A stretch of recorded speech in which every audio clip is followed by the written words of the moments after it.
Hello and welcome to Gamersledge Podcast. Come on in, sit down, relax. I'm one of your hosts, Mark, and joining me this week, all the way from the middle of the country, it is, of course, Mitchell. Hi, Mitchell. Hey. And next to him on our lineup, or on the top of your screen, I should say, is the man, the myth, the legend, the principal himself. It's Matt. Howdy. And how are you this fine week? Not too bad. Yourself? I'm doing well. We have so much to cover. It is, of course, Comic-Con, and that means that we have all kinds of trailers to go through tonight. We're going to actually watch the trailers, react to them, and then discuss them a little bit. We'll do that here in a moment, but let's start as we do by going around talking about what we've been playing for the last week. And Matt, let's start with you. Okie dokie then. Let's see. I do not have my virtual paper ready here, so stand by 1 second. How do you not have your virtual paper ready? I don't know. Virtual paper is virtually ready all the time. Well, yeah, well, now it's virtually here, so I can read it. So, let's see. Kind of got a weird order I want to do these in, I think, here. But, my daughter's still been very interested in doing the Rock Band Rivals thing, so we've been doing Rock Band 4. We had to play some in last night just to make sure that we didn't lose a tier for over the week because she's not home and we didn't want to suffer the consequences. So made sure that was good to go. This last week was ridiculous because it was all the top 10 off of the top 40 list since like 1964 or something like that were in there, and apparently I buy a lot of top 10 songs because there were a lot of them. Along with that, picked up Legend of Zelda Breath of the Wild again, finished my first, what are they called? Divine Beasts? Oh, yeah, what they're called? Yeah, Divine Beasts. Mm-hmm. Yeah, that's right. So finished the first one of that, did a few more temples. Still not in love with the game. I'll probably finish it eventually, but I'm not. Whatever it is that has so enamored y'alls that are so enamored is not enamoring me. And then the new ad, and I don't know if I've talked about this since we've been on before, but I have a little game now called God of War, the newest one, the Never PS4. heard of it. Never heard of it. It's a little indie game, hasn't sold much. But did you get the Infinity Gauntlet? No, I did not get the Infinity Gauntlet, but I did get an axe, so you can have my axe. Thank you. I was going to offer it to you anyways. So I've been playing that. I'm still fairly early in the game. I'm pretty sure I've made it to my first non-Midgard realm. But beyond that, I can't really say exactly how far I am in the game, but it feels like it's still pretty early. It is. I still think you would really like it, Mark, because it is, at its core, Dark Souls with a story. Yeah, I have no problem with that whatsoever. Yeah, but you've been very reluctant to jump on board with this game for some reason. No, not at all. Oh, okay. It's just been the way that seemed reluctant. It's the same reason I haven't seen Ant-Man and the Wasp yet. It's Dear not Lord, that I have something against it. I really want to play it. I really want to go see Ant-Man and the Wasp. It's just that every time I make a plan to sit down and go watch Ant-Man and the Wasp, something comes up. Like when I have a podcast and then my TV decides to implode. And I have to suddenly go buy a new TV and we don't have a podcast. So yeah. And then that's why. Can you get rid of the YouTube thing? Oh, is it still up there? Wait. Yeah. Oh yes. Hold on. Maybe. They That's why I asked. They changed it again. Rabbit changes every 6 days, so yeah, they changed it again. So I'm trying to. There we go. Success. Yeah. Okay. I'm in the middle of everything. See, you're making all the noise. Okay, so I'm really digging that though. I did get. They didn't make me wait too terribly long. I did get my Christopher Judge, who does the voice of Kratos, saying "indeed." So my Stargate SG-1 requirements for this game are fulfilled. If you don't know, Christopher Judge played the character Teal'c in Stargate SG-1, and his I didn't realize phrase that he most identified as is "indeed." He just said it like every episode. So I was like, they have to have it. You can't have Christopher Judge doing a deep voiced character and not have him drop an "indeed" at somewhere, and he did, and they did it pretty early on, so I didn't have to keep waiting. Let's see. I'm gonna do this way. Okay, I can't remember, and maybe you'll remember, so I can save this one if we did it already. But did I talk about the Awesome Adventures of Captain Spirit? No, not if you mean in the context of playing it. No, you have not, and you need to. Okay, so I did play that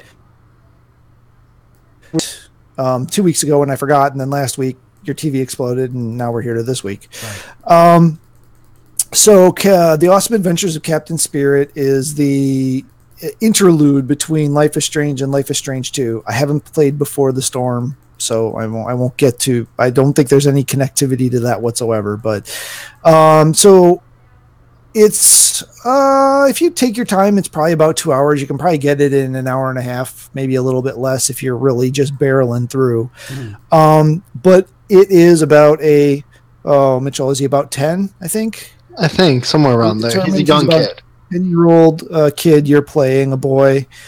And he's living in a house with his dad. To my understanding, not the best dad. No. Let's put it this way. I don't want to spoil it, because if you played Life is Strange and you want to play Life is Strange 2, I would say definitely play this, and I don't want to give too much away. But it's probably the best handling of an uncomfortable domestic situation that I've seen in games. Fair enough.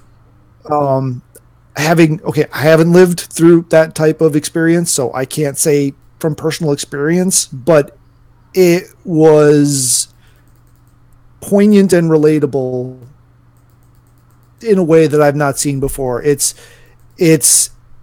not everything you would be afraid of if David Cage had done this. Okay. If that makes any sense. I think it does. So, yeah, I think they handled it incredibly well. I think they managed to create the tension and the feeling of the uncomfortableness of that, the feeling that the child is having, the desperation that the adult and the stress that they're under. Nobody's the bad guy in this situation. It is what it is, and it should be better, but it isn't. But then at the same time, holy cow, this is like the most stereotypical boyhood episode of anything ever. I mean, this kid has his toys that he's all mixed together into this storyline, and he's created this own character for himself of Captain Spirit. And, he's written stories, he's got plot lines, he plays with his toys, like the old action figures like you would, they don't really move much. They just kind of bang them together when they're fighting, So it hits all of those marks. I mean, he makes his own costume, right? By you assemble your costume through the course of the game. And just the imagination and the play that just goes into even doing chores, just to try to make the chores less of a chore. There's that imaginative play that a child will do.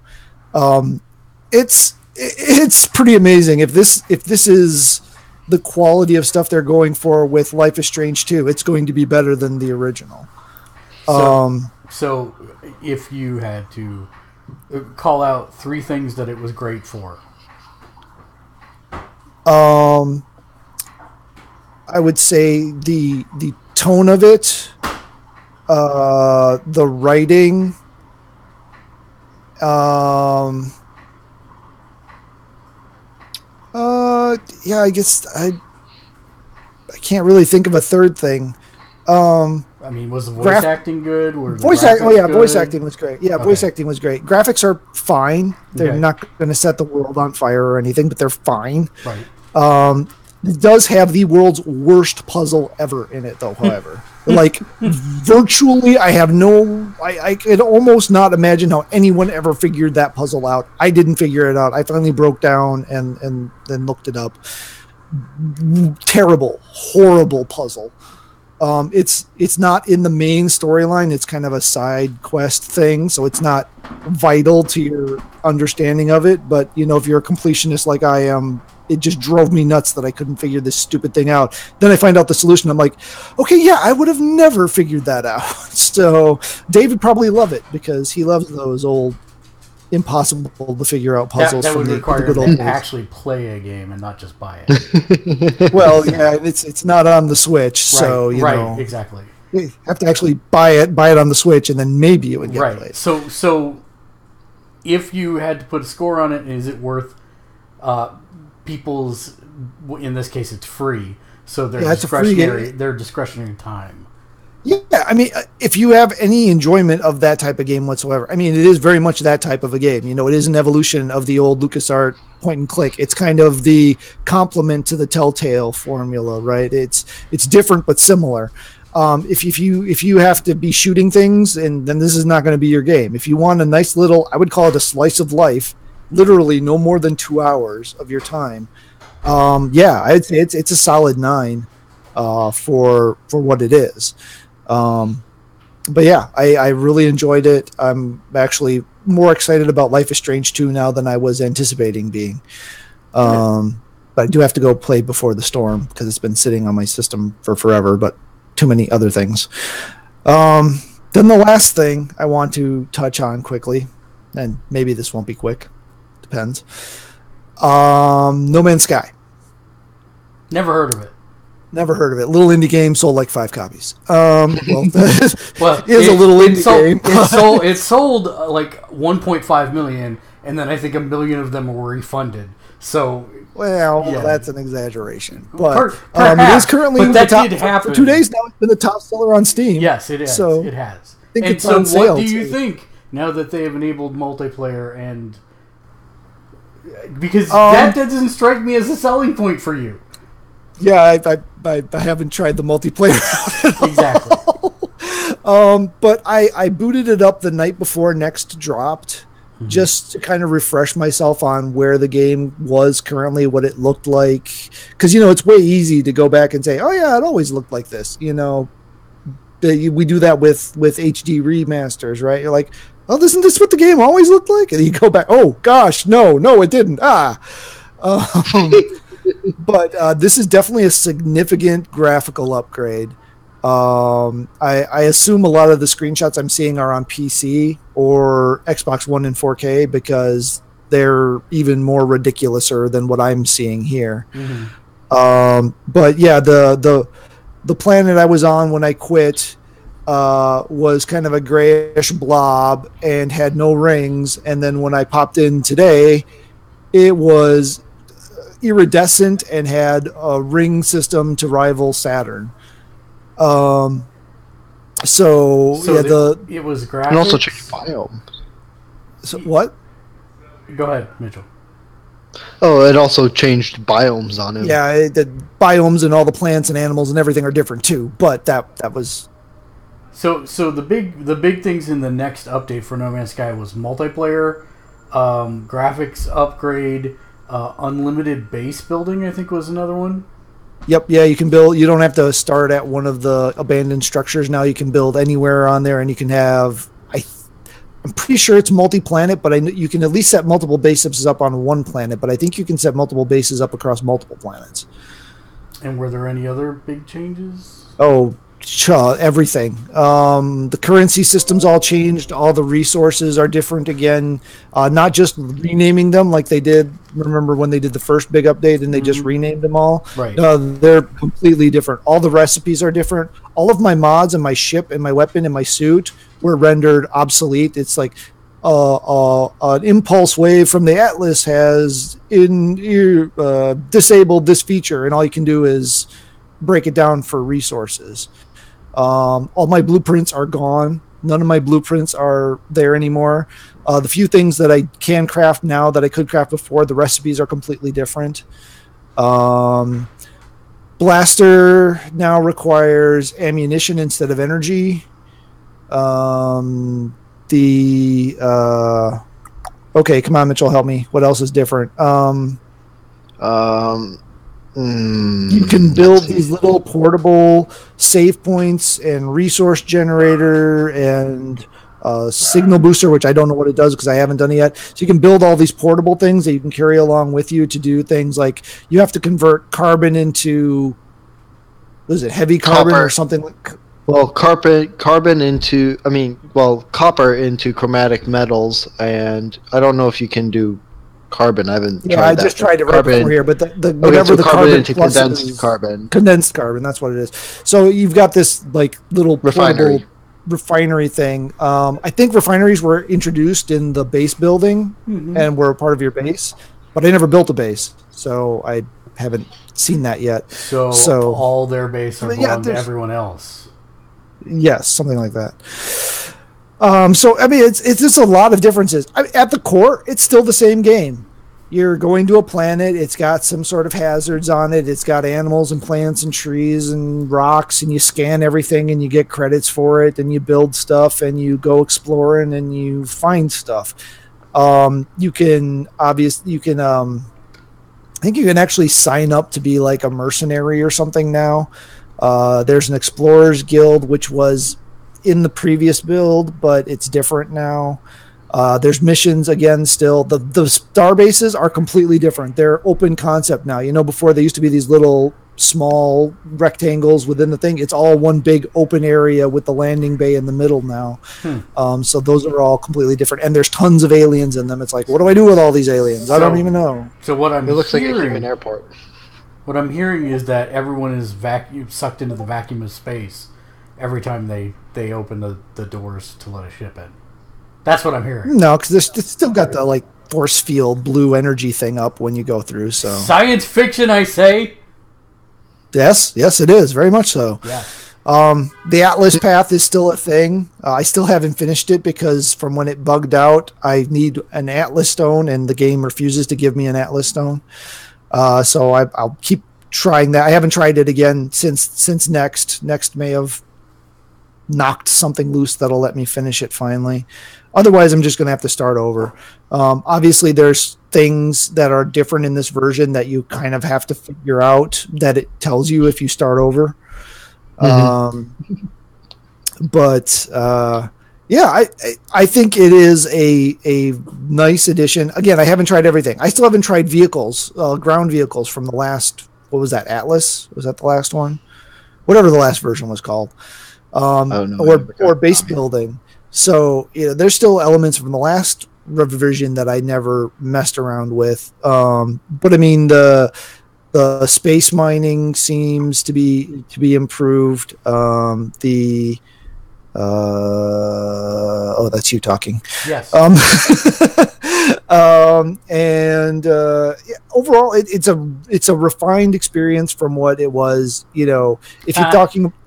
Yeah, if you're talking about it in terms of like project management, 1.0 was the MVP, right? It was the minimum viable product. It was the base chorus thing that you could do and try to make something out of it. This is definitely closer, 1.5. Closer to what they said they wanted to do. This is much closer to the original proposition. So they're getting there, right? And Sean's come back out and basically said, he screwed up. I made mistakes. That's what he said. He said, I screwed up. Why Sony didn't stick a PR person on him after the first time he started talking, I have no idea. Because it was good to see his enthusiasm and his genuineness and all of that, but he was totally off mark on messaging and branding. And they really needed to have reeled that in like fast, and they didn't. I don't know why.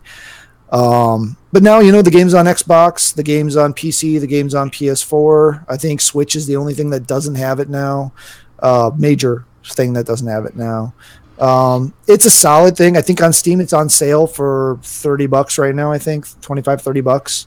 So it's easily worth that. I don't know what it's running on PS4 right now, if it's full price or if it's less.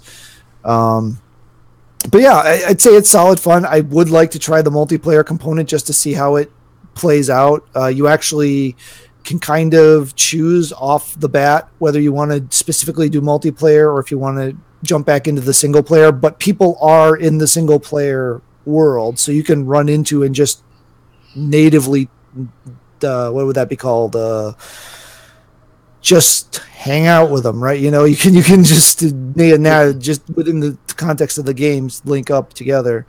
As far as I think it's any sort of communication system, but there's voice chat. I just don't know how you initiate it because I haven't actually run into anybody yet. I ran into someone, but all I had was the gestures as far as I could tell. But you can go into third person now, either in ship or as your humanoid character. You can customize your character so you can make yourself any of the 4 races, or you stay an anomaly, which is what you are originally, or what's the other one? Traveler. Right. So you have the option of the Gek, the Viking, the whatever the alien, the robot ones are called, the Traveler, and the Anomaly. The Daft Punkians. Not to distract you, but did you ever give a score for Comic Book Kid? Yeah, I said 9 out of 10. Okay, sorry. So then what would you, so far from your replaying of this, again, three high points, couple low points, and a score, and should people spend time and or money on it? With the caveat that I've spent maybe a total of 45 minutes. Oh, give or take, Mitchell. Here you built it up like you'd spent like the last 4 hours with it or something like that. No, because I really wanted to play God of War last night, so I did that last night. So this was just what I did tonight. Did I miss anything? Or going to that, did I miss anything that you wanted to bring up, Mitchell? Because he put in some time too. He started over. He started at the beginning. Wow. So right. So in the beginning, they give you some of the tutorial land stuff that you would expect, and it explains the base building. Like you actually legit get a mission, essentially, like a quest that is designed to teach you everything you're going to need to know about this system and what's going on. I don't know if you mentioned it, but the ships got way more detailed too. Like that was one of the major things. Like the ships were like overhauled and like redesigned a lot, and graphics updated. And nice. Yeah. You can stack resources too now. So if you're carrying your Atlas stones around with you, they don't take up 10, 12 slots of your inventory. So that's very nice. You can only stack 5 things. It's only 5 to a slot, but that's still a significant reduction. Mm-hmm. That's actually that's the hardest part of that game. It's still a resource management game, right? It's still recharge your shields, recharge your suit, recharge your blaster, right? So it's still all that stuff. I mean that stuff's still all there. So if you're going in for the survival game part of it, the normal game, that's still there. You want to ignore all that stuff, you just go into what's it called, creator mode, something like that, creative mode. And then you have infinite life and infinite resources, and you can just play Minecraft basically with the game. Right. There's whatever you want. 4 modes, I think. There's the casual kind of, there's the creative, there's the survival. So there's actually like a survival mode, and then there's a permadeath mode. Right. Or if you die, you're obviously dead. Start over. And that was added 1 or 2 versions back. 1 or 2 ago. That's not new, but it's still with all the there's hundreds, according to the release notes. There's hundreds of new base building pieces, hundreds of new ship styles. All of the stuff has been reconfigured. All of the animals I've seen so far are super less ganky than they used to be. Right, the animals in the version 1.0 were super weird a lot of the time. They're still really weird, but they fit together much better than they used to. Yeah. Like the ones with like the shrunken heads and like the giant bodies. They just this giant body with a tiny little like bug head. The random number generator that built some of the animals before was interesting. But I would say this game for me, from what I've seen of it right now, is probably, I would give it about an 8. It looks a lot better than it did. The controls are essentially the same, but they're refined. I'm tempted to ding it a little bit for nerfing my character by destroying all of my mods that I had on my stuff, and not giving me any blueprints. So I've got to kind of start over on some of that stuff. But at the same time, I get it. It's a major. It's like a patch for or a new expansion for an MMO. Basically all your old gear is no longer valid, and you just need all the new gear. Sure. But yeah, I think that's Mitchell. Do you have an input on that? Because I think you spent more time in it than I did. So. Yeah, that sounds about right. I heard that. 8, somewhere around there. Okay. Did you play or watch anything else, Matt? That ties up the game section. On the watching part, Killjoys Season 4 started this last weekend, so started that up. That stars the person who plays Ghost in Ant-Man and the Wasp, so once you go see that, you'll know that person is... That was also the Mummy, right?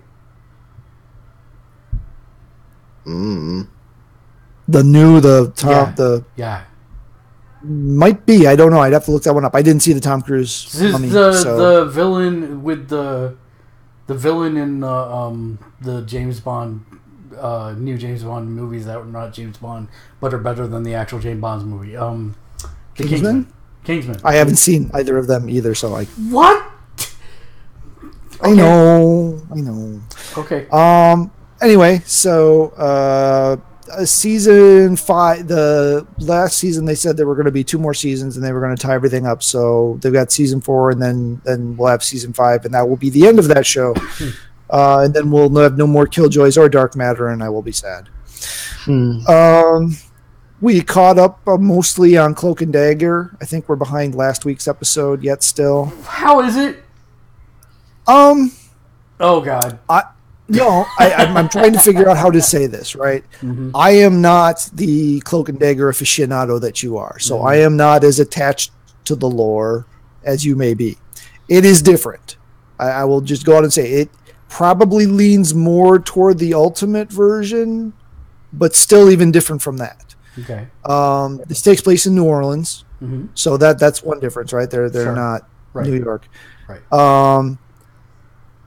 There's some role reversal, but not role reversal. It's kind of hard to explain. Instead of not, that's kind of spoilery. The dynamic of how the two interact is different than how it was in the comic. So he doesn't feed on her to survive? Right. At least not yet. Okay. They actually can't come into contact at this point. Oh. That seems odd, since that's the kind of the basis of the entire relationship. Yeah. There's an event that links the two of them together that then drives the subsequent story. Guess it's some form of crisis? I'm just kidding. Okay, sorry. Wrong company. No. Yeah, the wrong one. But there is Roxanne is involved in this one, similar to how it was involved in the ultimate version of the characters. It's moving a little more slowly than I would like it, but it's not boring, if that makes sense. I'm interested in the episodes. I'm invested in the characters. I like what's going on, but the story is progressing pretty slowly. And I think season 1 is done soon. I'm pretty sure it's a short season, but season 2 has been renewed. It's being subtitled Mayhem, which may be a tie-in to something that I'm not familiar with, but we got that out of... Darkhawk. Come on, Darkhawk. That's all I'm saying. That would be a very weird add-in at this point on the way they've gone with the mythos, but sure, why not? But yeah, I'm enjoying it. Mitchell, you've been watching it with us. What have you? Well, as someone who doesn't really know the lore or the characters really about anything about these characters, I like it a lot. I mean, it's very interesting. I'm entertained and invested in the story and the characters, and I'm interested to see where it's going. So that's what I gotta say. And it's legitimately. I don't want to say edgy because that carries certain connotations with it, but it's Darker. It pushes sort of a. It pushes, especially for freeform. I think it pushes some boundaries that I wasn't expecting it to push, but they don't feel forced. It's not like, look at us, we're being edgy. Yeah, it makes like sense. A certain thing we'll see later. So it feels organic, unlike it feels everything. organic. Unlike everything about the Titans trailer. Got it. Yes, exactly. It feels very organic. It makes sense with the character building and the setup. So, yeah, I'll say that I was not expecting to see some of the events that have happened in a teen family-ish drama station kind of show, but and more than once. Yeah, multiple times. Yeah, was not expecting that. The new DuckTales continues to be good. They keep doing tie-in. The next tie-in is going to be with, somehow they're going to be tying in with Tailspin. I still don't understand how this works, but we've had Gummy Bears and Gizmo Duck and Darkwing Duck, and now we're going to have Tailspin. So about the only major one left is Chippendale Rescue Rangers, so I expect that to be there before the end of the season. Hey man, after they did the crossover with Marshmallow, I thought pretty much anything's on the table at this point. This is true. So I still every once in a while go, hey, why is the doctor okay, never mind. Yep, backing out. Because every once in a while he'll say something and it'll just trip to that. Oh wait, that's David Tennant. But by and large, they're setting in some good arcs. They've got some good long arcs that they're playing. They're not playing it all out at once. They're doing some really good lore building. You'll get the one-off episodes, and then you'll have the things that tie into the bigger arcs. So they're actually doing some pretty development-wise mature things with it. So they're really managing it pretty well, I think. So still, personally, I like the original better, but. While I remember, since you brought up Doctor Who, and since there is no news, really, for the last 2 weeks, which is part of the reason we're doing this other thing today, there's, minor news. But this is something that I did find today that I didn't get a chance to talk to you about. Apparently, at Comic-Con, there was a fashion show, and they actually had the new Doctor Who come out and surprise the audience, and apparently the pop was quite large. Let's just put it that way. Seems like there's a lot of support for the new 13th Doctor, and we will watch that trailer tonight as well. Yeah. So yeah. I'm from what I've seen so far, I've always been a fan of the larger companion groups, so I like the whole idea that we're starting out with 3 companions. Right. There's some mechanics here that have been kind of rumored and are teased at in the trailers that I'm a little intrigued by how they're going to handle that, if that's actually what they're going to do. Well, don't save it. We'll talk about it when we get to the we'll talk about it later. Let's see. I'm into season 2 of Continuum as I watch while I elliptical. I still don't know if it's really worth my time, but I'm exercising and hating life anyway, so it's fine. Why not? And then we continue in the series of watching movies that Mitchell hasn't watched yet so that we can say that we've watched them. And one we watched was Final Fantasy, The Spirits Within. Pivotal because of what basically we have Square Enix because of it. Yeah. Well, that was their Hawaii studio. Yep. That they rolled off into its own thing to go be mad scientists, and they came up with that. And I am one of the few who can actually say they watched it opening weekend in the theaters, and it was amazing and horrible all at the same time. Yeah, it's not bad. I mean, especially going back and watching it and knowing the time frame that came out. I mean, they did some amazing things with visuals and particle effects, and those have to be the earliest versions of eyes that didn't just freak you out. Yep. They had the translucency of the skin thing going on. They had the imperfection in the skin. I mean, they did a lot of things well ahead of their time there. Of course, it cost $2,600,000,000, so it put them under the boat. That whole thing where they were making digital actors that they were going to like lease out these character models for other CG movies to be made. They had all this crazy stuff. I had completely forgotten that Ming-Na Wen was the voice of Dr. Aki Ross, the main character of the story. But the minute I heard that voice, I'm like, that's May. I looked it up. Yep, that was May. The still probably the most questionable choice they made there was having Donald Sutherland be Sid, because he did some great parts in there, and then he did some downright awful parts in there. But overall, I don't think it was a bad movie. It started the kind of the more modern style of game, right? So the modern style of Final Fantasy games, so where we've got the less fantasy and the more almost science fiction-y worlds. I think it's time. I think we need to go back into a hard fantasy one with whatever comes next. I really think, I know they've got that in 14, right? But not everybody's going to play 14 because MMOs and stuff. Realm Royale is doing a closed beta on PS4 right now that you can sign up for. Hard fantasy. Yeah, but that's a battle royale, not a I know, old but school it's still fantasy. Hard fantasy. Yeah, you said you wanted hard fantasy. Here it is.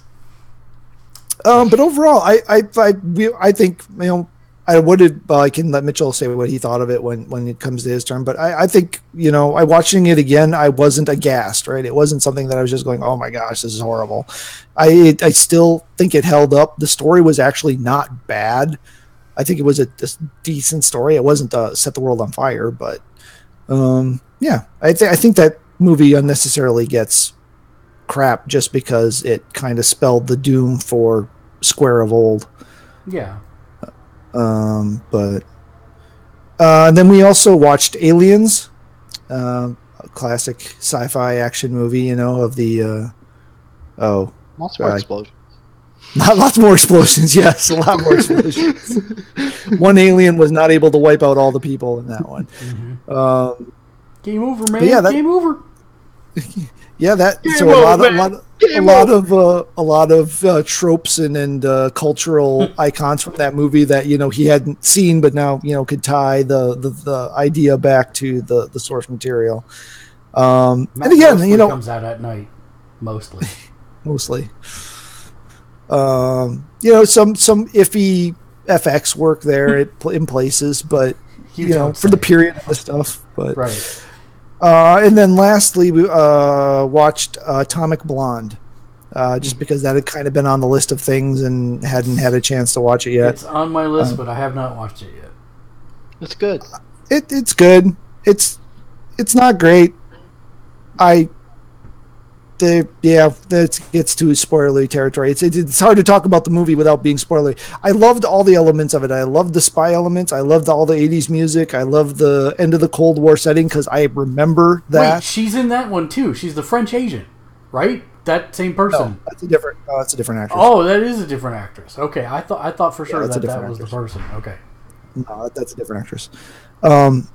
So all the elements kind of independently, I really enjoyed, but putting it together into a movie, it was somehow, the sum was less than its parts for me somehow. So it's not bad, but it wasn't as good as I was anticipating. Yes. So that does tie up my list, finally. Okay. Well, that's all we have time for tonight. Thanks for watching. I'm just kidding. Mitchell, I ramble. So, everything he said show-wise. I guess I'll start with Spirits Within, since it's kind of in close tandem. I really enjoyed it as a film, and for when it was made, I honestly, if you hadn't told me when it was made, or like the time period that was from, I almost would have accepted. If you had told me that it was made like a year ago, I probably would have accepted that.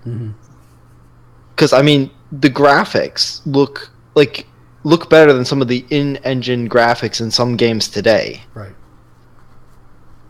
But I feel like the biggest thing that it suffered from was having that Final Fantasy name put on it. I feel like that was almost their biggest mistake. I mean, I know it was to draw in the people, but they didn't really connect it to anything that would have made it what fans would have been expecting from Final Fantasy. Up into including misspelling Sid, right? Yeah. Right. Well, up into including the fact that the Final Fantasy name did not pull people into theaters anyways. So there was right. Yeah. Well, the people that would have pulled in were pissed because it wasn't like a Final Fantasy game, and the people who weren't going to be attracted by it were like, "Well, that's just geek stuff. I'm not going to do that." Yeah. But overall, it was a good story, had good characters, and I really enjoyed it. As much nitpicking as I did about their lack of connection to Final Fantasy the entire time. Like, I kept looking for small nods, and every time they missed one, I'd be like, they should have done that. But yeah, overall I really enjoyed it. Aliens, really enjoyed. As I said, lots more explosions, and characters are apparently you can't have action films or horror films without idiots. Try working in an office, my friend.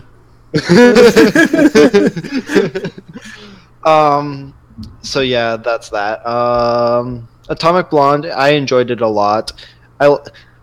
The theorist in me is always like trying to figure out, okay, so who actually is the what? Okay, wait, no, oh God, okay, I think wait, no. That's a fair summary of dialogue that occurred during that movie. Right then. So yeah, overall, it as far as the suspense in that movie and like how it's designed and I feel like how it's designed to be and how it was supposed to be written and how it was supposed to work, I think it was very well done. So yeah, now to games. I've been playing Final Fantasy VII on the PS4 because we picked that up during the sale. Been playing Final Fantasy 12 here and there in between. Some light games to play concurrently. That's what I was just thinking. And then some God of War, although I have been prohibited from passing certain points by certain people in fear of spoilers. So my question is, when are you actually going to start playing real games? None of this casual stuff that you keep talking about. I played some Overwatch today and tried out the new character Wrecking Ball, and I loved it because it was chaos incarnate, and Nice. I thoroughly enjoy being chaos incarnate. I walked into the house to him giggling like a schoolgirl, and it didn't stop until we forced him to come eat supper. Because literally all you have to do is you need to find a single tether point and just spin round and round, and they can't do anything about it. So what you're for saying, a good while. So what you're saying is expect him to be nerfed in the next month or so. Got it. Probably sadness. But there are certain maps where he's really good, but then there's other maps where he's definitely at a loss.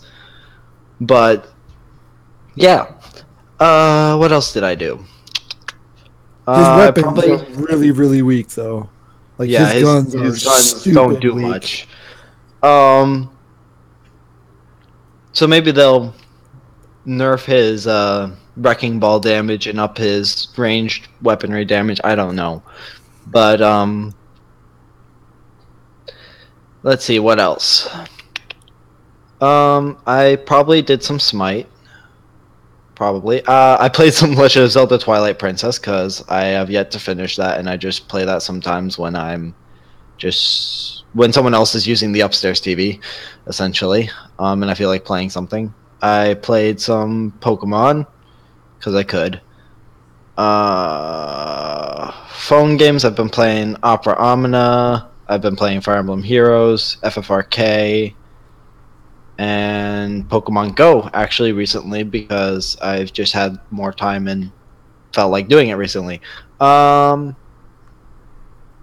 Anything else? Some Subnautica. But yeah, I think that's everything then. Alright, so let's see. For me, I played Defiance 2050. I actually want to take just a quick moment to talk about pain and suffering. I am an eternal optimist. I believe games, everyone's got the complaint that games come out and they're not cooked all the way and, you're paying for a beta, etc. I try to remain positive about that stuff, I have a group of friends that I play MMOs with, and some of them can get very, very negative very quickly. And I'm one of those people who I don't want to say suffer it, because I will just flat out say, hey, you're being super negative, please stop. If you feel physically ill playing this game because of the things that you've listed, then guess what? Don't play the game, please. If you want to play the game, I'm happy to play it with you. Let's play together, etc. But I'm actually on the bandwagon now with Defiance 2050. Tryon bought the servers. They bought this old game. The game ran fine before. And now they cannot keep the servers up for a friggin' day. Not a single day goes by where I can't complete a quest, or I get lagged out, or we can't warp to each other and do missions. And so I actually went back to Terra. Terra I loved when it launched, but I immediately identified that there was a huge problem, and that there was no end game. There was no end game content. There was nothing to do once you hit max level, and we did that in less than a week. And I'm like, nothing to do. Time to move on to something else. And so we left Terra. And Defiance 2050 is the exact opposite. There is so much endgame content because the game's been out for 7 years. Basically, old Defiance, as we call it, the original Defiance, it has 7 years worth of stuff to do once you hit max level. But we can't do any of it because of the servers. And I don't know what Tryon is doing, but every patch that they release, they either have to roll back, or it makes things worse. Or at best, it will make things work for a little while, and then the servers go nuts again. It's just like they're just not spinning up enough servers. And in a day and age like this, this is an online-only game where you can only play online, and you need other people for endgame content. It's not like you can solo it. You actually have to get a team together, and you can't do it. There's so many bugs, so many broken things, that even I am to the point where I'm just like, I finally did figure out a way to beat the servers and beat the lag in Defiance 2050. And how you do it is you go play Terra instead. So that's really... The only way you can win is by not playing. It's really sad to me. And, Tryon keeps... I know they've got people, but then they just did a big round of layoffs. That was some of the pertinent news, so I don't know. But yeah, so Defiance 2050, Terra, I talked about. I also picked up a new game on the PC this past week. It is not available for consoles. It is supposedly coming to portables, iOS, Android, etc. It's called Storm the Spire. And it is a CCG roguelike dungeon crawler. And what happens is, at the beginning of every run, you start with a base deck. So base attacks, base blocks, and as you complete every encounter with a monster, you get to add a card to your deck. You get like a choice of 3 cards. It randomly gives you 3 cards to choose from. And so the more you play, the more your deck begins to change. And by the time you... And there are like, I think, 6 different paths you can take to get to the end boss. and some of them will have question marks, which you don't know what they are. Sometimes they're things to help your deck. Sometimes it's things to hurt you. You can definitely see monsters. You can see elite monster encounters on the map, and you can also see where you can rest and when you can get to a merchant. So that being said, picking out your path is important for your playstyle, and then you build your deck, you fight the boss, and if you die anywhere on the path, then you start all over with the base deck again and start up again, encounter by encounter, recrafting your deck. But you'll have a different choice of cards generally, because there's a interestingly decent pool to start with. But then the unlocks from the roguelike side is when you get enough points overall, you'll start to unlock more cards that can appear every time you go through the dungeon. And so it's really interesting. It's in early access, and it's $15. And I would say that this is more of a complete game than many games I've actually seen launch on Steam. Believe it's a 2-person team with some extra support from friends and family. But the music's great, the artwork is great, the gameplay loop is super fun. If you have any interest in collectible card games and or dungeon crawling, 100% worth your time. I accidentally logged about 25 hours this weekend into it. And when I say accidentally, it was one of those things where I was just like, just one more run, one more encounter, one more boss, one more thing. And the next thing I know, it's 3 a.m. in the morning. I'm like, no, I got to stop. And the next thing I know, it's 4 a.m. in the morning. I'm like, no, really, I got to stop. And then it was 4:30 and I stopped. So it was really, really bad. But really a lot of fun. So this almost kind of sounds almost more like a deck builder. It's in a way. So it's actually a CCG in that you have the deck building elements, but then once you get the cards in your deck, what happens is I believe you draw 5 cards every round, and there are monsters, and you get a combination of attacks or blocks, and each creature has a read, meaning that it's got a little icon over its head indicating what it plans to do on its next turn. And so I can see that it's planning to attack me for 15 physical damage. So in that case, I want to play block cards that get me up to 15 or an approximation thereof, right? Or I could choose to completely ignore that and take all the damage and just go for all attacks, but you can only do that so often because you have a fixed life bar and you don't heal in between rounds. The only places you can heal are at some question marks and at the fire pits. And if you heal at a fire pit, you forego the ability to upgrade one of your cards because it's also a smithy at the fire pits. So there's a risk reward of how much do you want to devote to upgrading versus resting and regaining hit points versus getting better cards for your deck. But you're actually playing the cards as, you know, yes, there's the deck building side, but then you're also playing the cards every round. Right. So it's really interesting. The base character that they start you out with is kind of the warrior class, and he gets a lot of interesting attacks. Like, you can get a card that costs, you only get 3 mana per turn. That's the other thing I should mention. And cards come in cost variations of 1, 2, 3, or X. And so, you know, your more powerful attacks will cost you 2, but then that means you only have 1 for blocking. You can only play 1 card for blocking, etc. But then there are a lot of zero cost cards that you can get over time. You don't have any in the base deck, but for example, there's a 0 cost attack that does 6 damage to an enemy. But every time you play it, it makes a duplicate of itself in your deck. So if the encounter goes on long enough, you can have 1 billion of these 0 cost attacks in your deck. That's just one example of the way that it kind of evolves over time.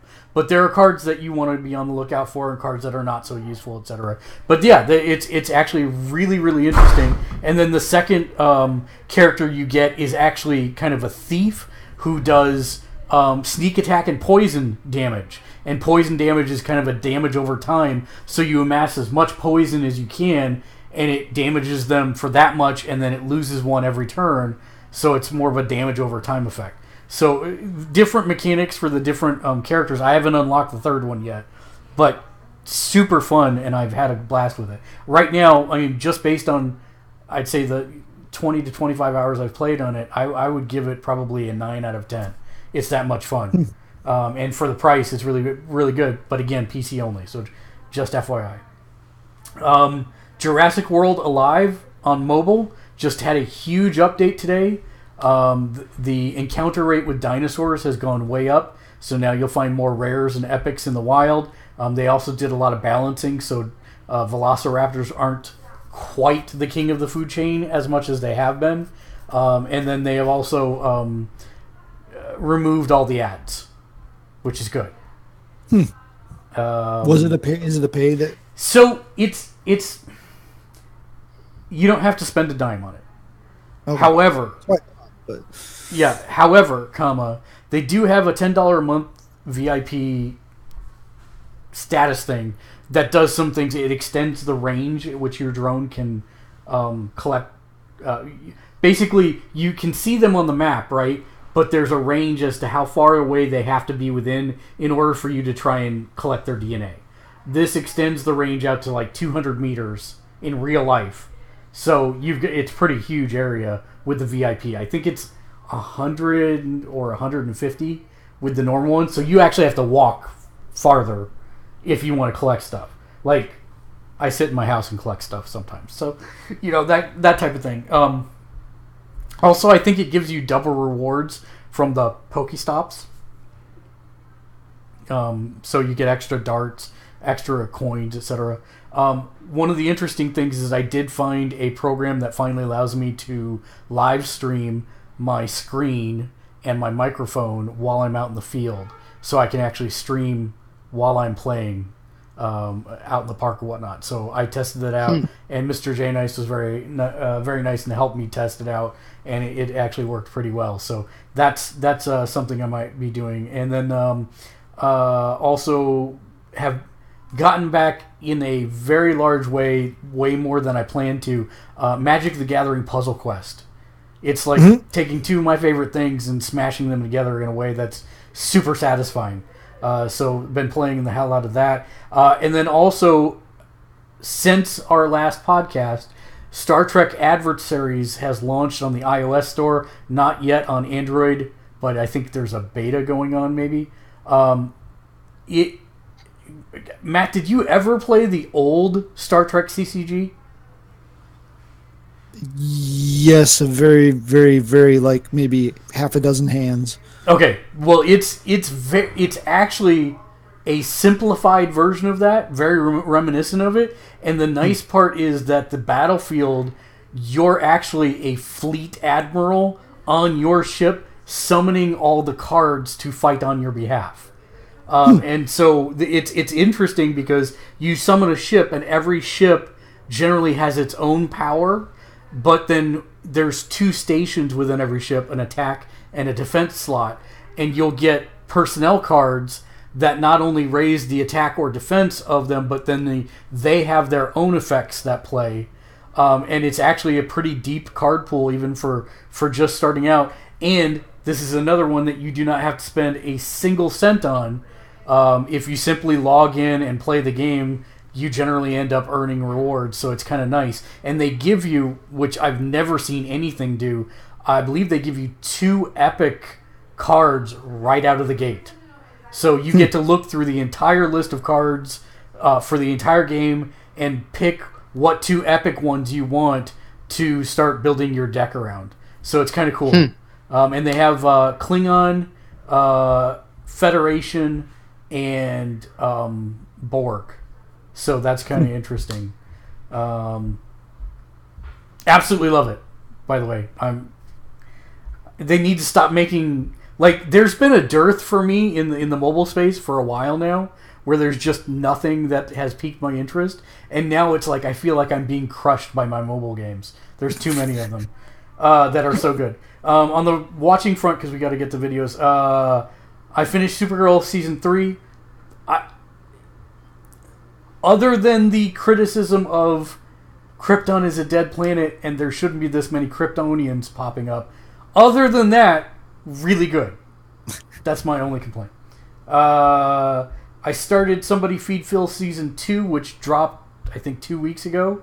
That is an amazing show that fills a gap in the market right now. And that is, it's something positive, non-political, family-friendly. He's like the less educated but infinitely happier frugal gourmet for those of you that are vintage like me. Mitchell, you have no idea who the frugal gourmet is, do you? Mm-mm. As well, you shouldn't. I still haven't seen half the movies I wanted to. We are developing a new streaming schedule for Twitch. It looks like it will be MMO Mondays, Star Trek Pen and Paper RPG on Tuesdays, Gamersledge Podcast on Wednesdays. Thursdays will probably be streamed every other week, as I believe I'm picking up a new Exalted Pen and Paper game on Thursdays. On the weeks that we are streaming, it'll probably be DDO Thursdays. I was thinking about calling it DDO Thursdays. I don't know. That's dumb. And anything else will be a bonus surprise stream, aka I don't want to commit to paper because I have a wife and family and live in a beautiful city. So there's that. Let's get into... Oh, before you do that, if Baking Guy's still hanging out, there isn't a launch date for Realms Royale on console yet, but if you go to realmroyale.com, you can sign up for the beta that should be launching in the next week or two. Also, just FYI, if you don't know if you can't type realmroyale.com, you can go to Twitter/Gamersledge, and it's the last thing I posted, the direct link to the beta, because I just signed up for it myself because I wanted to play it. Let's see. Let's pull the old video viewer up. We're going to go in alphabetical order. I will tell you right now that we're going to skip all of the TV stuff, mainly because most of it is multiple seasons in, and I don't want to get into spoiler territory, including for stuff that I haven't watched. So stuff like Iron Fist Season 2, Orville Season 2, Star Trek Discovery Season 2, Walking Dead Season 9, all those trailers we're going to skip. So we are going to do some TV, just none of those. It'll be Season 1 trailers, etc. So let me see here. I actually tried to come prepared, and I have a good chunk of these already queued up. I just have to copy and paste them into the virtual computer, and away we can go. Let's see if this works, and watch it not work, because FML. Like my mouse is not working. Come on, mouse. You can do it. Get up there. Man, alright. Go. So our first trailer in alphabetical order is, of course... My father was a lighthouse keeper. My mother was a queen. But life is a way of bringing people together. We could unite our worlds one day. Check it out. Arthur is talking to the fish.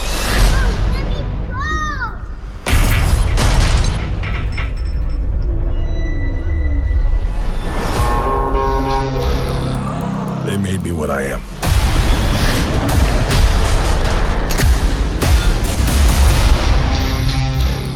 Permission to come aboard.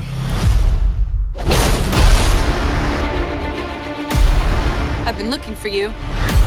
Your half-brother, King Orm, is about to declare war upon the surface world.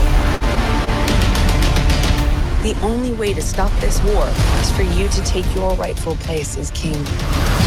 Trust me, I am no king. You do your best thinking when you're not thinking at all. That was the worst pep talk ever. Might want to strap in. Welcome home.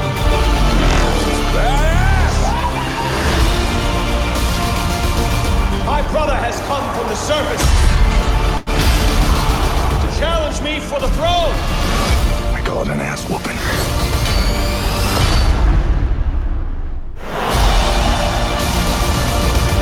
I'm no leader.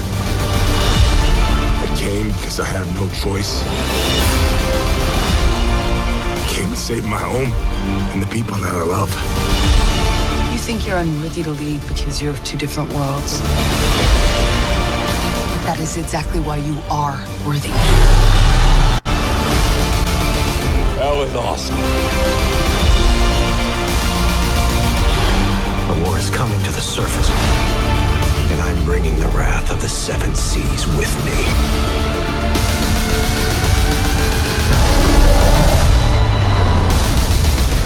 We're here. What are you doing? Wait. You should have a parachute. Redheads! You gotta love them.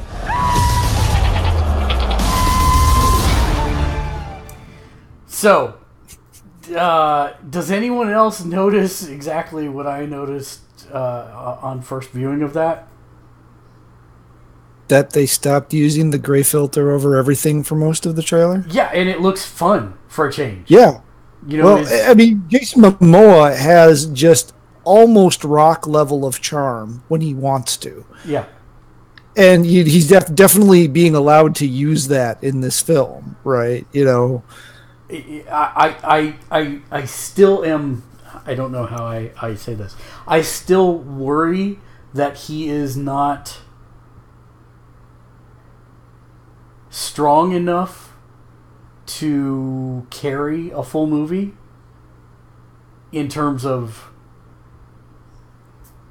Let's just put it this way. He's not a Shakespearean trained actor, right? and so I worry. I mean, yes, I get that it's an action film and you don't need that necessarily. But there is a difference between, you know, even in Game of Thrones, his scenes were really short and really powerful, but basic. Yeah, I'm interested in watching it. I think the movie looks fun. I just hope it doesn't disappoint, because I think if we have another disappointment from a major movie that I would call mainstream in this fashion for comics, then I think that will turn many people off of the entire DC experience that might have been on the fence. Yeah, I'd say that movie looks way more interesting than I would have ever given it credit for. Agreed. I mean, going full on Black Manta with the classic costume would not have thought they would ever do that. Well, what's crazy to me is Orem looks exactly like Aquaman, and Momoa does not. Yeah. No, he doesn't. But yeah, no, it's definitely, it looks better. I mean, all the stuff where they're underwater, it's got some cool effects, but it's not obtrusive. Right. Right. You could almost forget that they're underwater for some scenes where they're just talking to each other. Yep. But, yeah, I you know, I still have not seen a single one of the DC movies since Man of Steel. And this one's starting to break down my resolve. Well, I know we'll get to another one that will definitely do that a little bit later, but let's continue on. That one can't be part of the same universe. It just can't. Oh, it totally is. Go ahead, Mitchell. Any thoughts from you? You've been very quiet on this one. I really liked it. It definitely seems interesting. I don't think I've seen any of the DC movies except for maybe Man of Steel, and I'm not even sure I've seen that. But I would definitely be interested in seeing this. It seems like Momoa has a very sort of dry cut kind of humor in this film. I'm not sure if that's like the right terminology or not, but yeah, that's totally his thing. Yeah, that is his thing. But yeah, that's just kind of the feeling I was getting from it. All right. Well, then the second one that dropped during Comic-Con was the Battle Angel Alita trailer 2. And we'll hit that one up. I'll see if I can get it to full screen this time.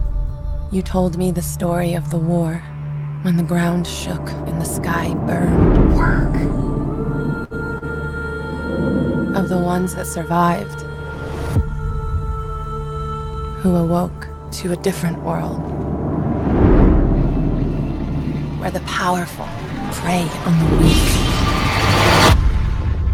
But that's not the way it has to be. When I found you, your very human brain was miraculously intact. It's It's the loneliest feeling not to know who you are. In time, you'll remember. I remember black skies, the lightning all around me. It seems like they've overall toned her eyes down. It's a harsh world down here. You gotta be willing to do what it takes. Alita, run!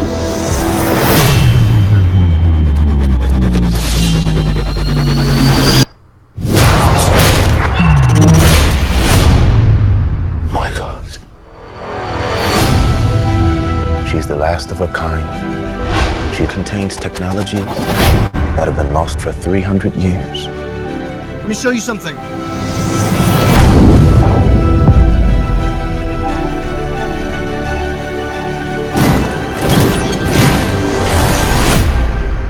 This body, I feel a connection to it. I can't explain. You know more about me than you're saying. Alita, some things are better left forgotten. And I'll find out for myself. She's threatening the natural order of things. I need you to destroy her. Alita, they will come for you. I'll have to face them head on.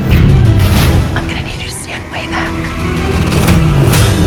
Tonight is not a game. It is a hunt. Across this new divide.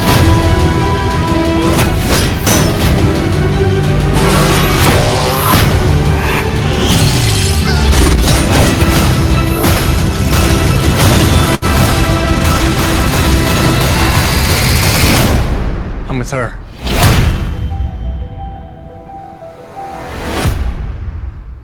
Can I personally say how insane it is that James Cameron, of all people, have championed this to the point that it's gotten where it is? If this does well, you realize it's going to be the next wave of comics movies. You know, comics were the thing that swarmed everything in Hollywood. I think we're going to see anime live action movies come out of the woodwork if this does well, which I think it's going to do very well. Yeah, there have been a rash of anime to live action conversions recently, and by and large, and they're Japanese, right? They're Japanese live action movies or shows based off of anime, based off of manga, and by and large, they haven't been great, right? They haven't been super well received. They generally have not been super well produced. That's the key, I think. Right? This is different. Yeah, right? It's very different. If this is the thing that an American producer can do better than a Japanese producer for some weird reason, then I have no idea why, I'll take it. Obviously, there's some differences here from the source material. They still haven't said a dang thing about the floating city, but it's there, so I assume it'll play a factor. The original was almost more of a loose anthology, whereas this is definitely being presented as a much more cohesive, singular story. And I think what's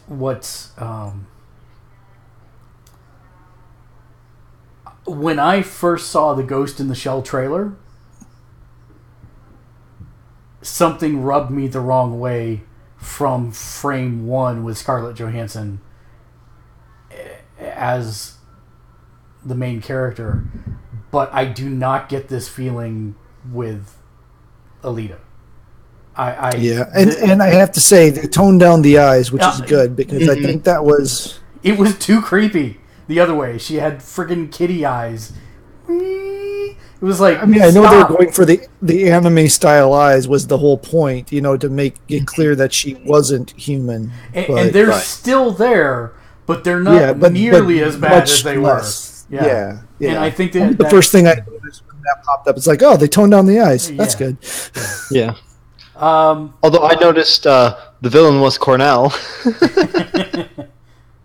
And can I get a full version of that cover just to see how that is for the Linkin Park song? Oh. Can I hear the full arrangement there? Put a Linkin Park song in anything and Mitchell's on board. Yeah. So this is one of the ones I did not have. There we go. So this is a new series coming to Netflix by Matt Groening, the creator of The Simpsons. Your presence is requested at the royal wedding of Prince Giesbert of Bentwood and Princess Bean. Do you take this man to be your husband? No! Oh my god. This is a bad time to be coming down off of that high. So how'd it go? I want to be in charge of my own destiny. I want to see the outside world. I want to get rid of all the diseases plaguing mankind and replace them with worse ones. Being you're out of control. I don't even know what to yell at you. I'm not so bad. Well, you did kill that one guy. I'd be fine if someone could just slide my head up a bit.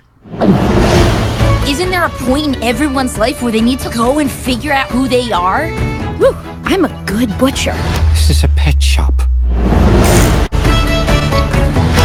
Woohoo!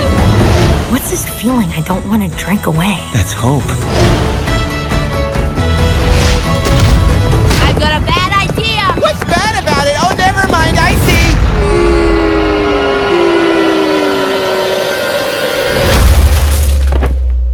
I'm so proud of you. I'm drowning! I'm Alpha. Remember, the trick to not getting swept over the waterfall is swimming upstream. Got it. You can do anything if you believe in yourself.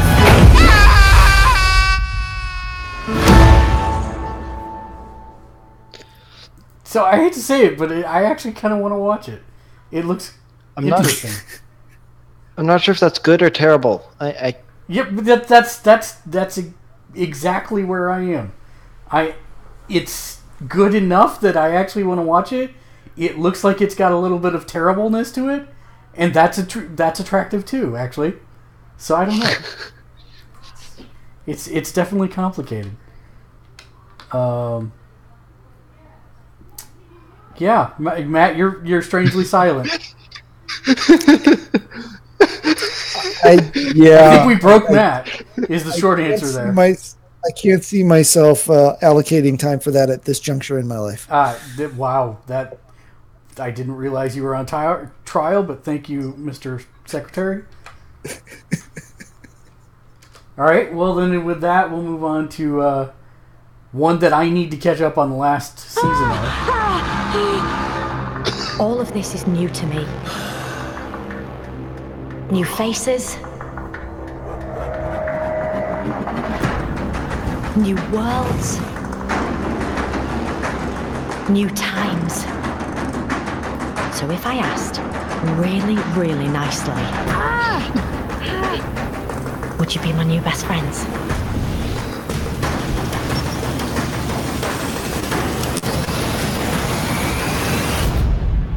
Right. This is gonna be fun.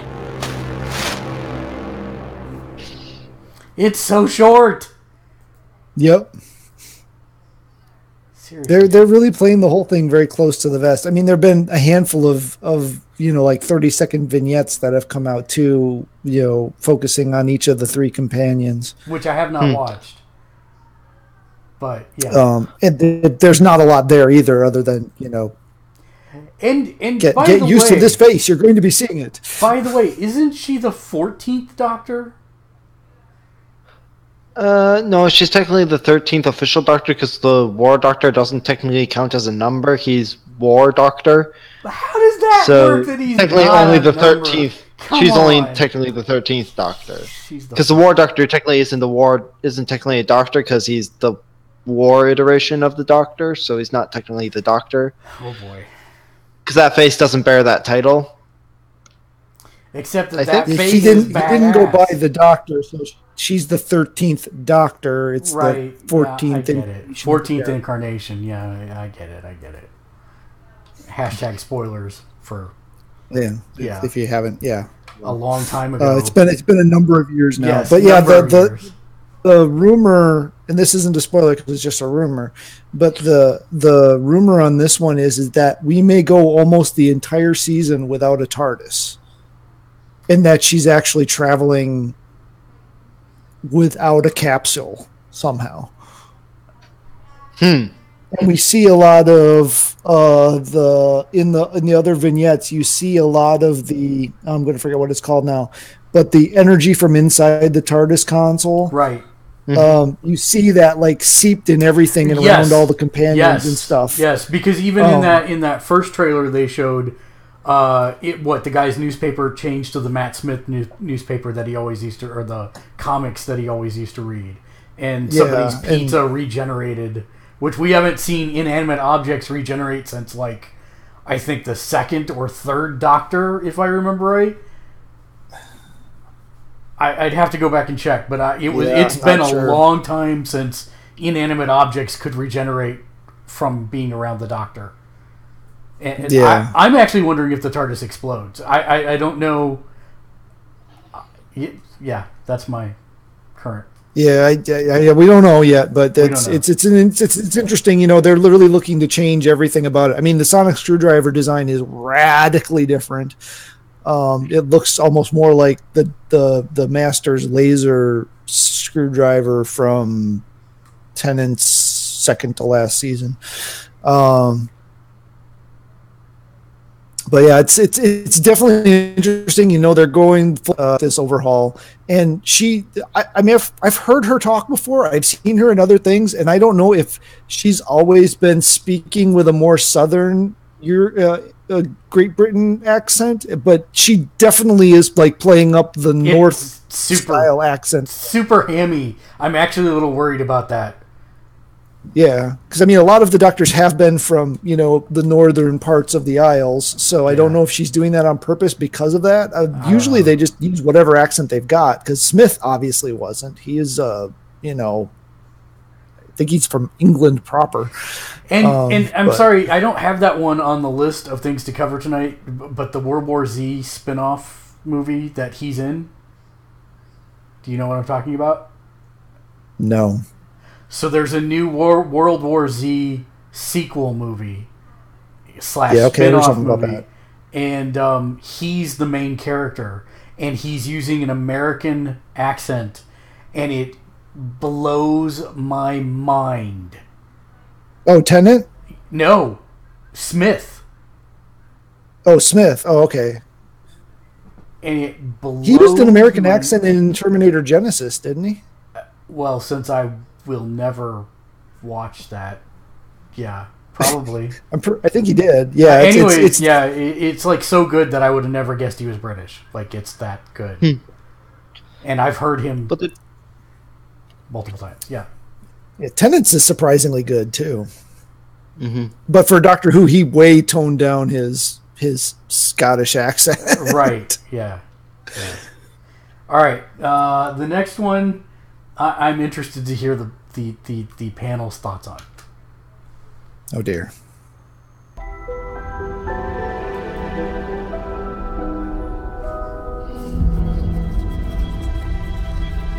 I'm scared, Professor Dumbledore. Everyone is scared of something. Ridiculous! Newt, you're up next.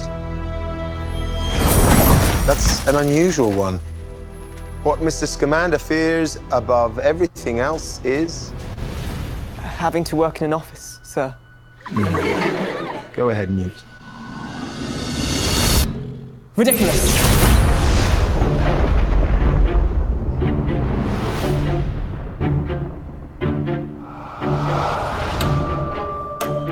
Magic blooms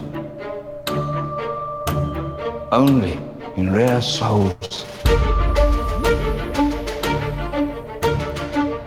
Still, we must skulk in shadows.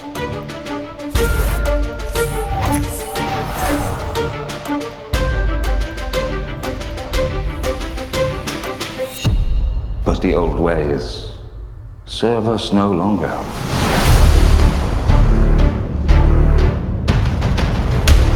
You've heard the rumors. Grindelwald had a vision That he would rise to dominance over the wizarding world. So you're asking me to help hunt him down?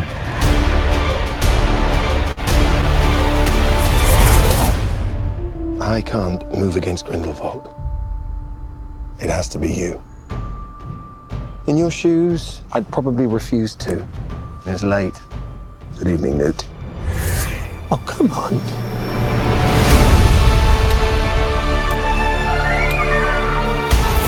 You underestimate your talents, Mr. Scamander. Their arrogance is a key to our victory.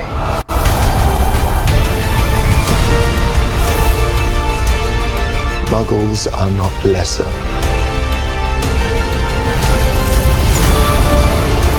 Not disposable.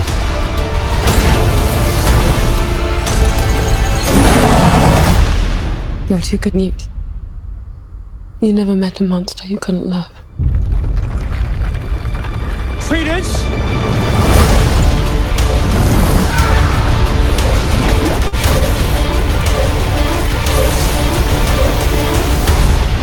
Mr. Scamander! Do you think Dumbledore will mourn for you?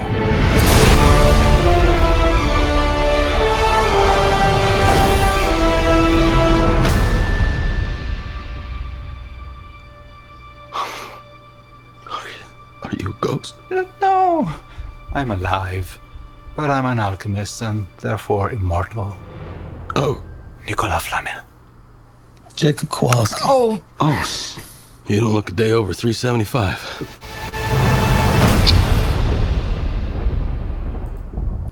So, I'm beginning to hate watching any trailers whatsoever. Because there's way too much. They gave away way too much in that trailer.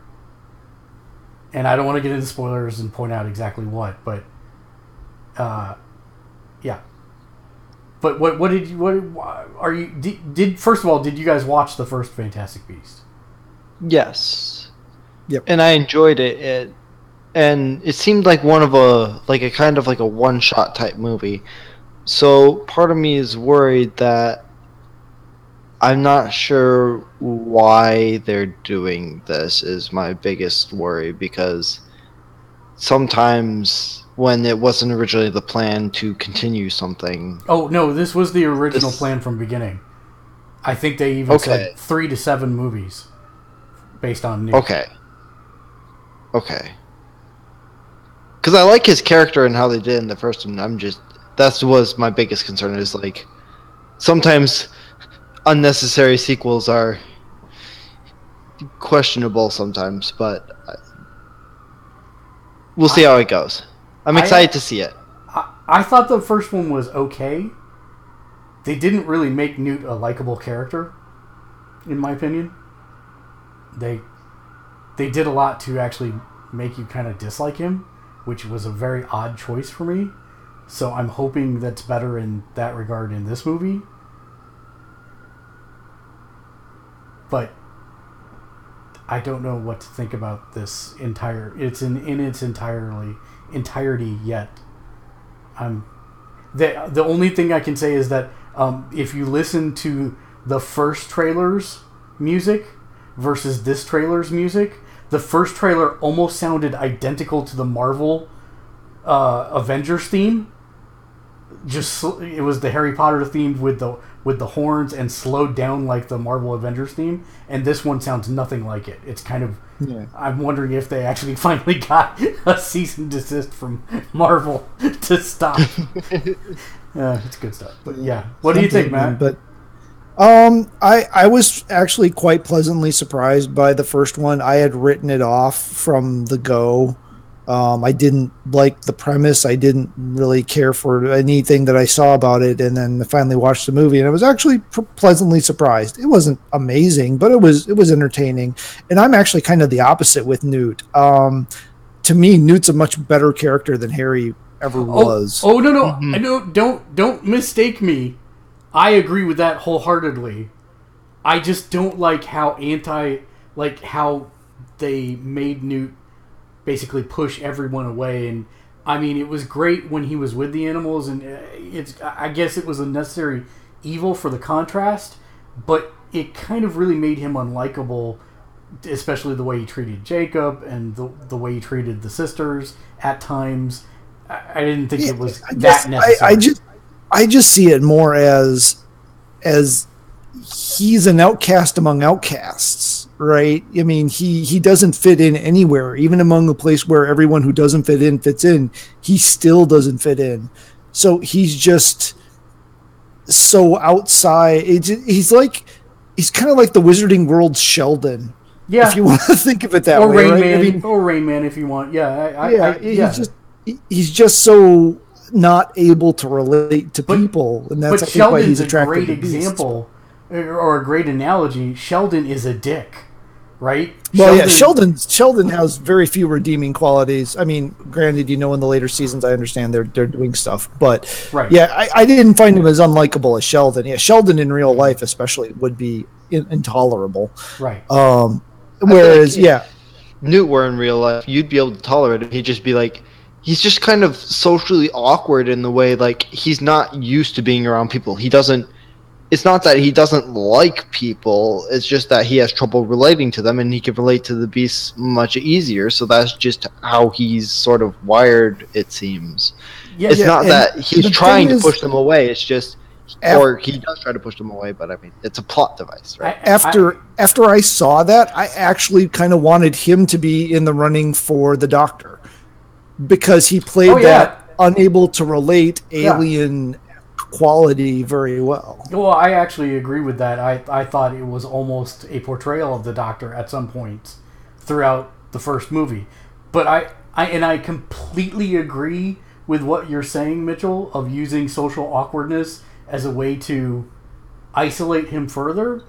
But if you look at Newt's choices in that first movie, he made a lot of poor choices that seemed to be on purpose, as opposed there were some definitely selfish choices. Exactly. Well, and so that's and to me that made me feel alienated against him more than I think they needed to do. So I'm hoping that he's a little more, I don't know. I don't want him to necessarily... Yeah, it's hard to articulate, but I would like him to be a little softer this time, I guess is the best way to say that. I'm not thrilled. All we've done is talk about the old movie so far. I'm not super thrilled by what I saw there in the trailer. Yeah, it definitely suffers from the modern trailer of, how about we just show you a 3-minute version of the movie? Right. And I'm not super thrilled by what I see there, but I was surprised with the last one, so I'm willing to give this one a shot. I probably won't see it in theaters, but I'll see it eventually. Yeah. Well, here's another highlight from Comic-Con for me. One day I'll get it to full screen. It's amazing to meet you. It is simply extraordinary. Maybe this will all make sense if I explain who I am. My name is Dr. Ellie Staple, and I'm a psychiatrist. My work concerns a particular type of delusion of grandeur. It's a growing field. I specialize in those individuals who believe they are superheroes.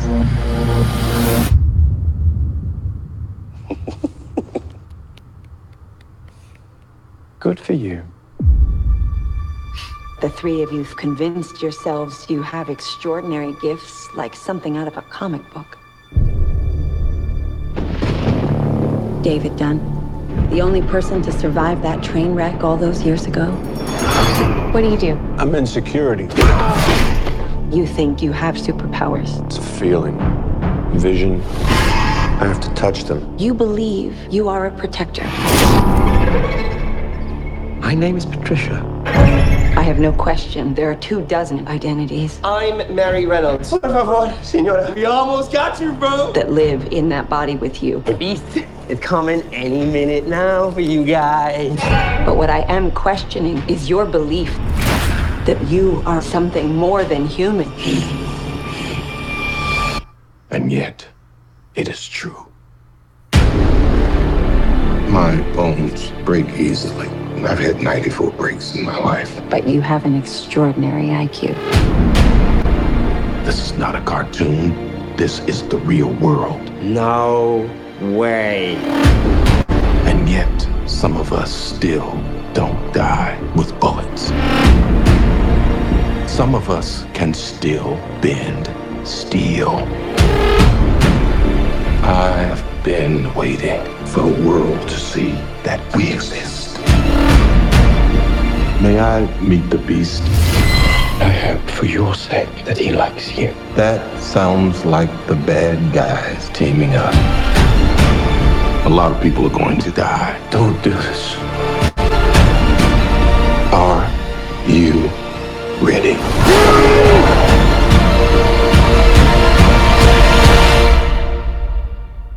What do we call you, sir? First name, Mr. Last name, Glass. Delicious. Now, for the purposes of this discussion, I would like to point out that Mitchell has seen Split, but he has not seen Unbreakable. What? I'm working on it. We have a significant backlog we've been going through here. Well, you definitely got to put that one on the list since it's coming out in January. Yeah. I did thoroughly enjoy Split, though, so this does seem interesting to me. And I'm not... I don't think I'm... For me, it's not hyperbole when I say that I think Unbreakable is twice as good as Split. Split is really good, but for me, Unbreakable is... It's one of... For me, it's Shyamalan's one of his better narrative pieces. And it's a complete... It is a complete work end to end, as opposed to being most of a thing with a giant twist in the middle. Yeah. I don't think I ever expected them to ever go back into that story. It was interesting. If you watched the Conan at Comic-Con this year, he basically said it's Sam Jackson's fault that he made this, because Sam Jackson keeps running into him in his car while Sam Jackson in his car going the other way, and he keeps yelling at him, "Yo man, when we gonna make that sequel?" It's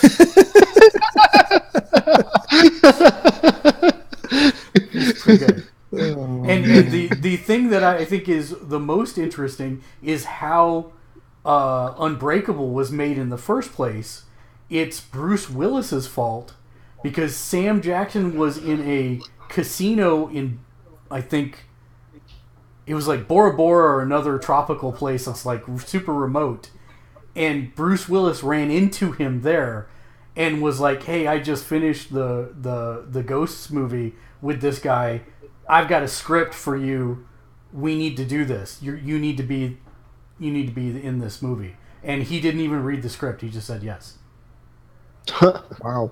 So, yeah. Bruce did, I'm guessing? No, Samuel Bruce Jackson. convinced Samuel L. Jackson. Yeah. Okay. I still get such a huge kick out of the fact that Samuel L. Jackson sang that credits version of the Frozone song. Yeah, it's really good. It's really good. Okay, so there's another one. I don't have the...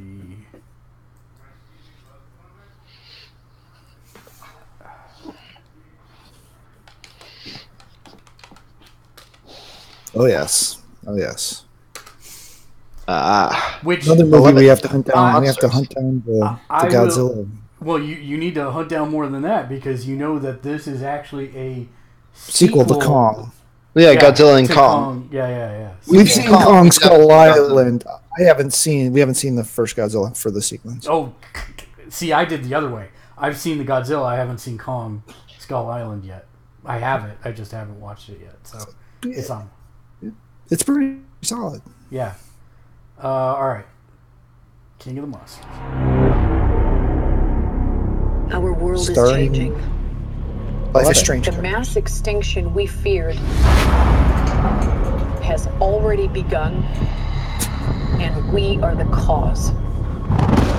We are the infection.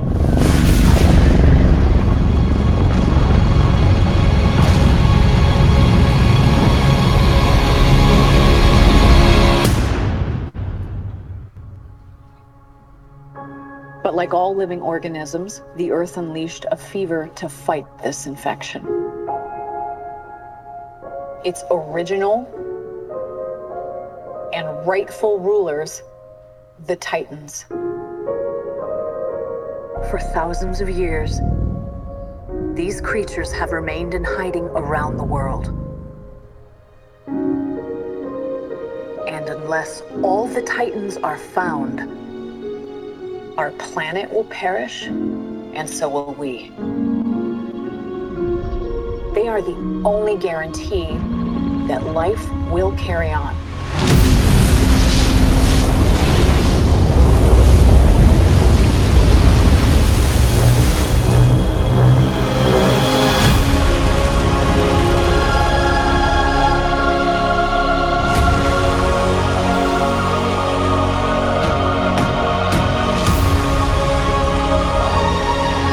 You are out of your goddamn mind! I am sorry, but this is the only way.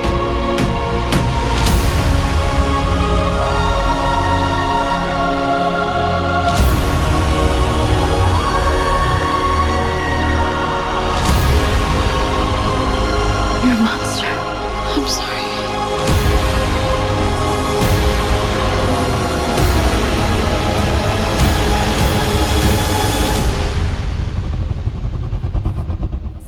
Long live the king.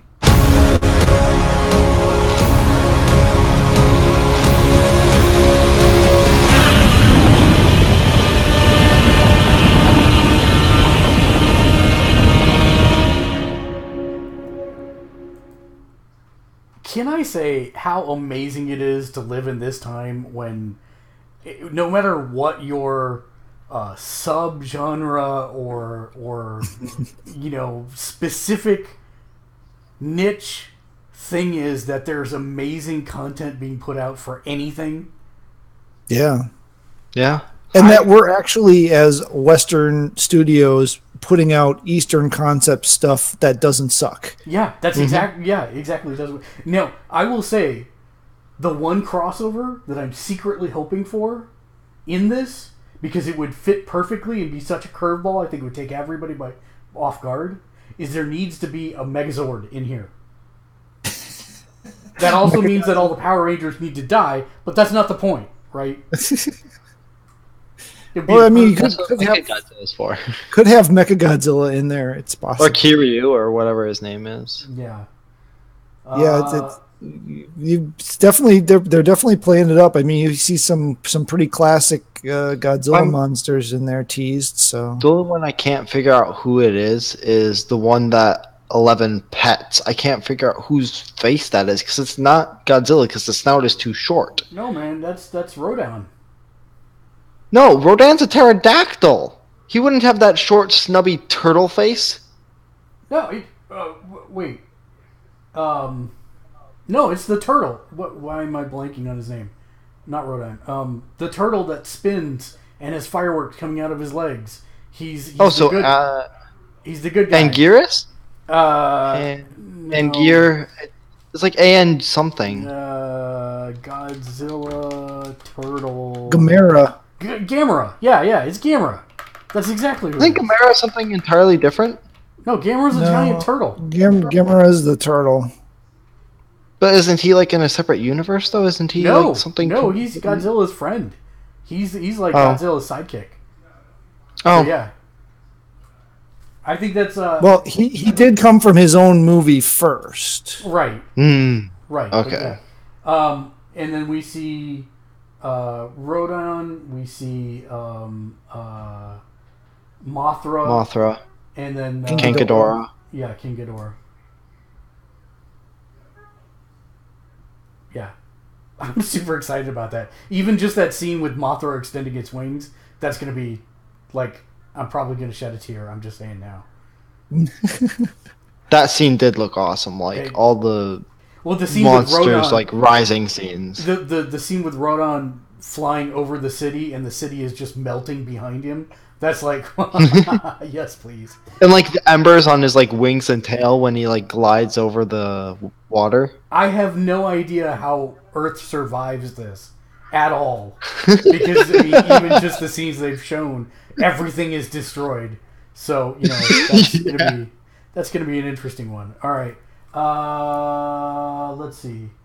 Oh yes.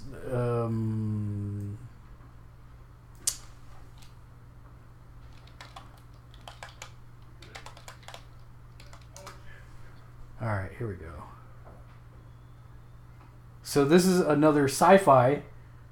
Like, can I say, before we start this is from George R.R. Martin, and Conan on the Comic-Con shows he did mentioned George R.R. Martin and said that the RR stands for really rich, which I believe.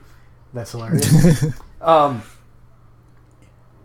Matt, you're like me, right? You remember when sci-fi was Sharknado, and not and but not like, the Expanse, like and not like things that look amazing.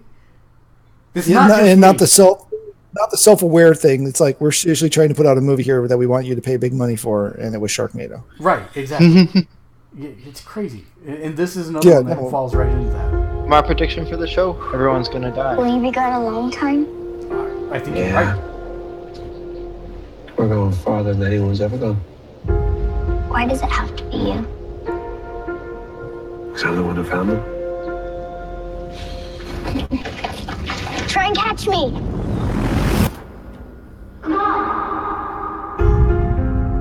Our world is dying, but maybe we can save our families. Save our home. The Night Flyer is our only chance. And that's what scares me. Ready to break orbit. Systems ready, sir. Waited my whole life for this.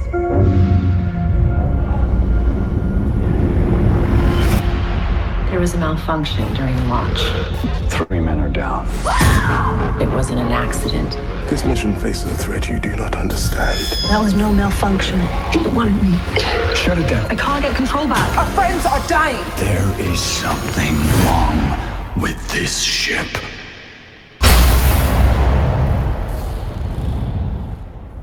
Black inside my mind, heartbeats out of time.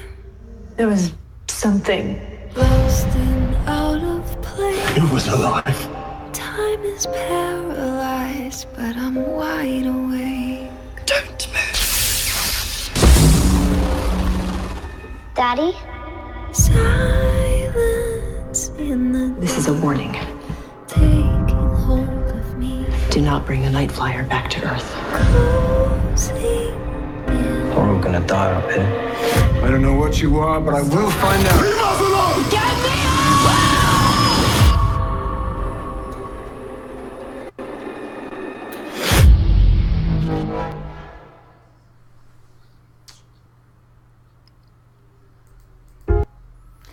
Yeah, I've had my eye on this one for a while. Some definite Event Horizon meets Interstellar vibes going on there. Meets Game of Thrones, I'm pretty sure. I mean, come on. Oh, yeah. Seriously. Everyone's gonna bloody die because George R.R. Martin's involved. Well, yeah, but I mean, that's even the trope for the style, right? I mean, it's everyone slowly dies off until, you're down. I mean, it's a slasher movie kind of motif. It'll be interesting to see, what the twist is, He's the one who found them, what's them. Right. The Night Flyers. Well, the Night Flyer's the name of the ship, so. Yeah, I have a feeling it's going to be aliens or something like that, but I've heard it said that it's basically Psycho in space, which there's something slightly appealing to that. All right, time for my favorite trailer out of Comic-Con. Oh dear. I think I have an idea, but not sure. Yep.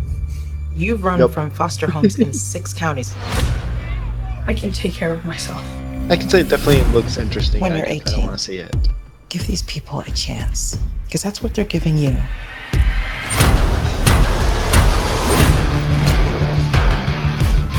This is Billy Batson. Make sure you make him feel at home. They seem nice, but don't buy it. It gets real Game of Thrones around here.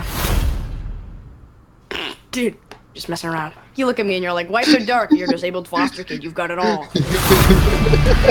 If you could have one superpower, what would you pick? Everybody chooses flight. You know why? So they can fly away from this conversation. No, because heroes fly. What, you need your fake family to stand up for you? Hey! Man, sorry about that. Go! Grab it! Get out the way!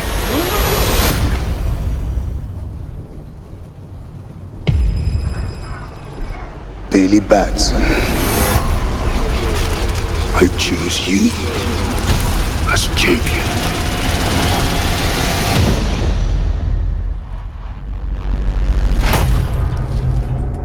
Hello? Say my name so my powers may flow through you. But I don't know your name, sir. Shazam. Wait, for real? Say, okay! Shazam?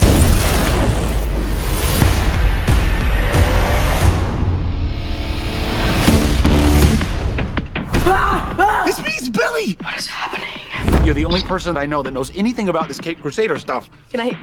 Oh, yeah. That's crazy, right? What are your superpowers?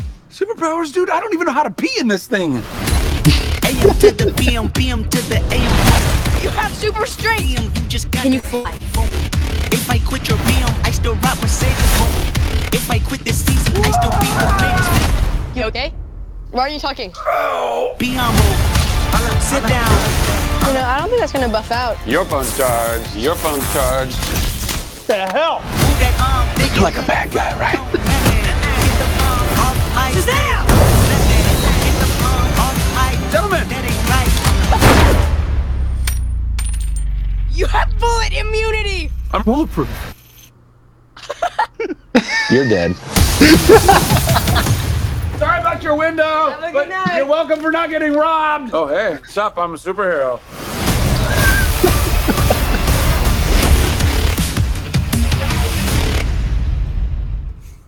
Listen, I don't drink, but if I did, no. Seriously, Captain Marvel is one of my favorite Golden Age characters of all time. And this is the first, like, I watched this before the Aquaman trailer, and this truly is the first DC trailer that I looked at, and I'm like, I actually want to go see that really badly on opening night. Because it's so much fun. And that's exactly what Captain Marvel should be. And yes, I know, Mitchell, you're going, why are you saying Captain Marvel when its name is Shazam? Because that character is Captain Marvel. Before they've officially changed the name to Shazam just because Marvel's never going to get rid of the copyright, but still. So, quick, in a nutshell, DC Comics launches Superman. Well, they're not DC Comics back in the day, but whatever. The company launches Superman. Superman, super huge success, make lots of money for the company. Then, another company called Fawcett Comics comes along and launches Captain Marvel is his name. In the first, if you ever look at the first episode or the first issue of Superman, he is throwing a car at some bad guys through a brick wall.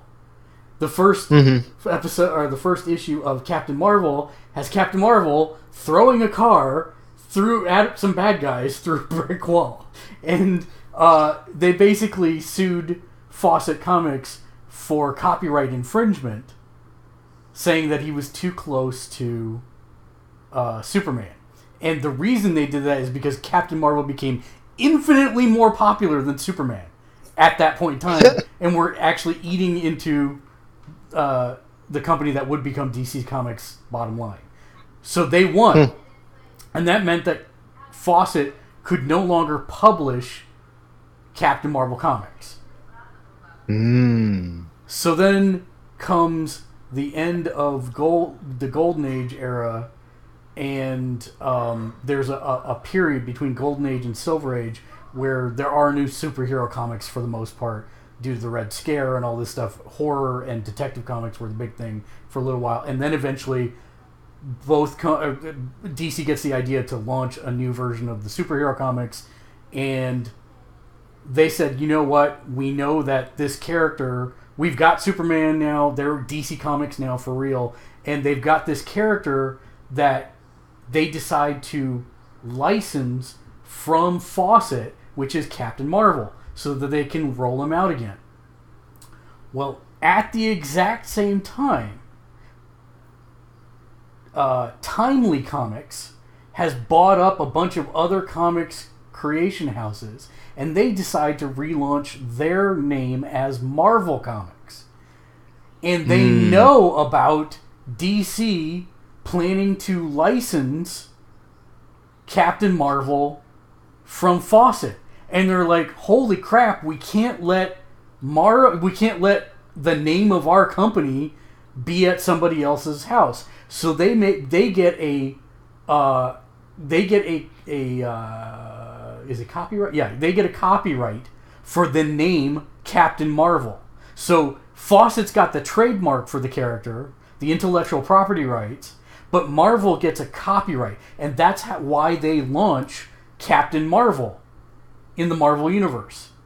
Now, if you ask Stan Lee, he didn't even want to do this. This was like the head of the of Marvel Comics, the CEO, just trying to squat the name, basically.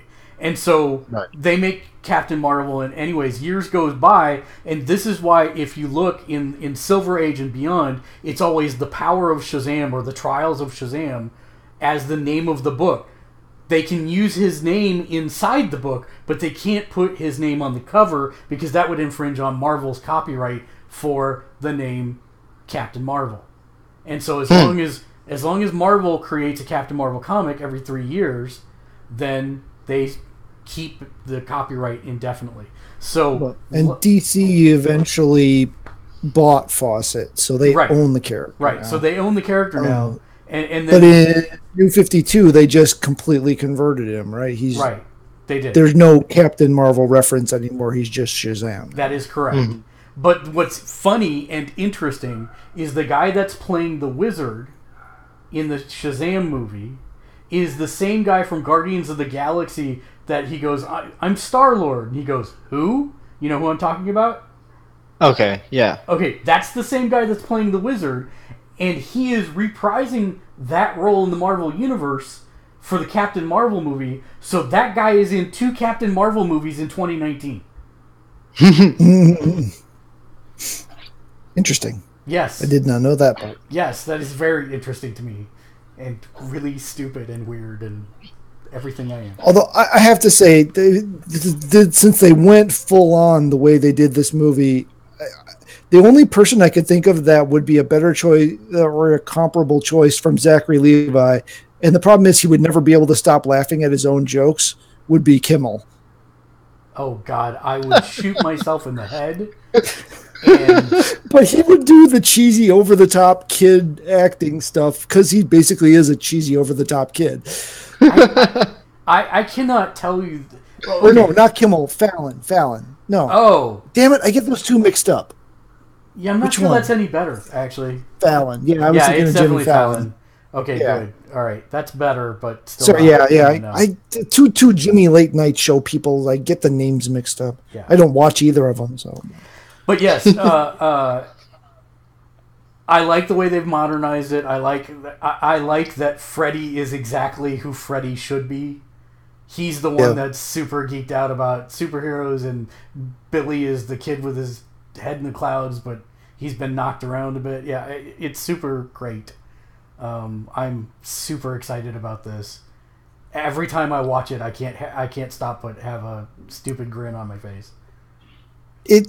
I would have expected the colors to be a little brighter, but the way they've done the contrast, the color has impact that is there. Yeah. So I'm completely on board with this.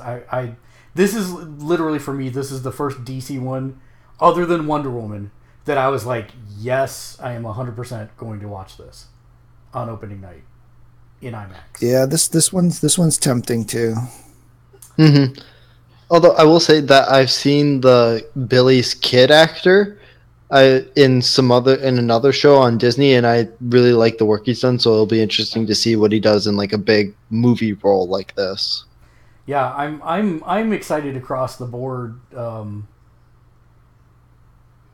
It just part of my problem with the DC universe is that all the characters have not felt like they're true to the source material. They don't feel right, other than Wonder Woman. Wonder Woman's the only one. Trevor is perfect. This one feels 100% right for me. So, and it is already confirmed that it is the same universe, by the way. just from that trailer alone. So just FYI. What in that trailer confirmed that? Actually, a bunch of the newspaper clippings on the walls. Okay. It kind of reveals the fallout from Justice League. And okay, I didn't look at it that closely. So, yeah, well, okay. Obsessed much. There's a lot about the Glass trailer that I did not get into for spoilers at all. Yeah. But there's so much in that Glass trailer that it's pretty amazing, actually. It's another one of those things where I'm like, I just saw that. Maybe I don't want to know that, but too late now. Huzzah. And then we get to the most interesting trailer of them all. I'm trying to remember what's left at this point. Oh, yeah. I intentionally forgot. Did you see Pro CDs? No. Did you see this? Oh my god. Well, first let's watch the real one, and then I'll where's the actual? Yeah, that is what I do hate about trying to find trailers on YouTube sometimes. Really? Come on, Warner. This should be Warner Brothers, right? Yeah, unless it's the channel, unless it's on their streaming channel, Twitter. All right, we'll give Comicbook.com's probably okay. Yeah, it's fine.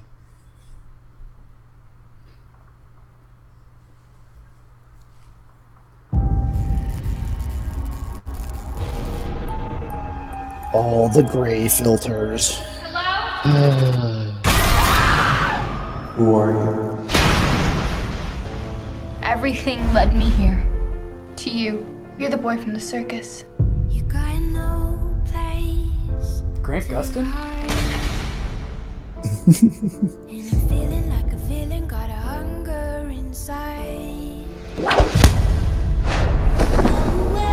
to hide from all of this. Please.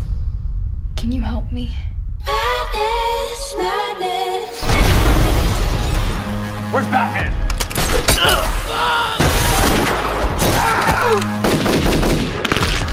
Fuck Batman. There's something evil inside of me. You're scared. I get it. But you can control it.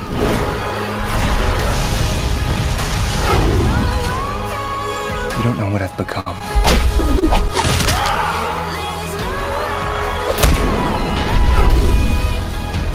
Sometimes, when I feel the darkness, it feels good.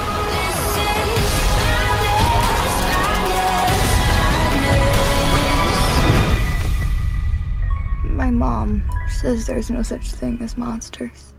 I used to think that. I was wrong. Madness, madness.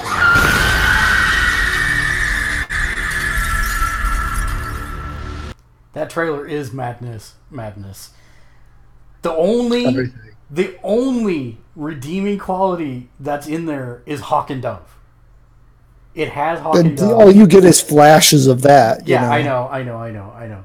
I'm super concerned. Well, I'm super concerned about a lot, but the fact that we didn't see anything more of Beast Boy than a face shot and a slow mo of him probably dies in the opening as a human does not. Because fuck Beast Boy. That's that's in keeping with this. That's a different podcast. Yeah. Oh my. I feel like Teen Titans Go is too whimsical. This is too serious. I need something in between. So, which would be someone needs to fix it. Yeah, which was great. Exactly. So, someone bring that back or bring something similar to that. Gosh darn it, it's not that hard to do.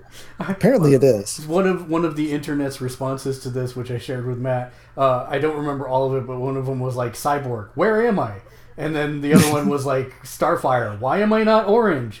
And then, but yes, we need to watch the pro. Oh, crap.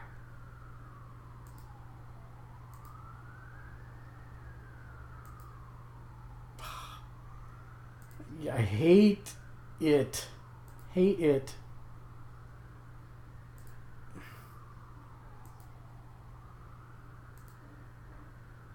Oh, God.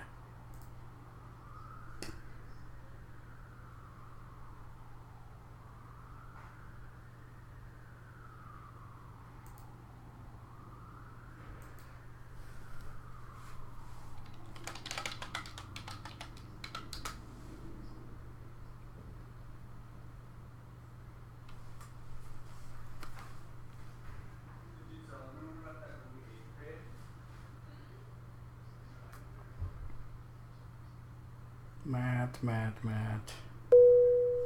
Yes, please do.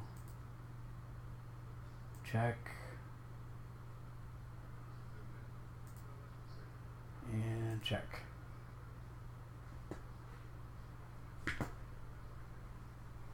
Hit the one button. Yep. He's Wow. done. Can you hear me? Yep. There he is. So, I don't know if you've noticed this, but the end room button is right above the YouTube, or right above the thing here. And so, of course, I hit the end room thing, even though I wasn't even close to it. So sorry. We were about to watch the Pro XD. Let's see. That was were we done ripping the Titans trailer well, I mean, apart? Or? Raven's the wrong age. She's a control freak, supposed to be, and that was like the most anti-control freak. Robin looks like he's 27, which puts him in, even if he's 22, that puts him in Nightwing territory, not... And if you're going for Titans... His behavior is totally Nightwing, right? Because, I mean, Nightwing doesn't really care for Batman that much. Well, okay, but Nightwing still doesn't kill people. Well, right, no, yeah. I mean, that's totally out of character. I mean... everything's out of character. I always get it wrong. Starfire, because there's too many characters with fire and stuff in their names. So is she not supposed to be an alien? I totally do not like the design. I do not like the FX in the hair when she's doing the blasts. I don't like that. That is like visually the worst presentation, I think, but that could just be early and it'll get cleaned up. Well, like I said, everything about this feels wrong to the character. Yeah. Everything feels wrong. But yes, since I'm already going to get copyright flagged on YouTube and I don't care about YouTube anymore, let's watch this because it's hilarious.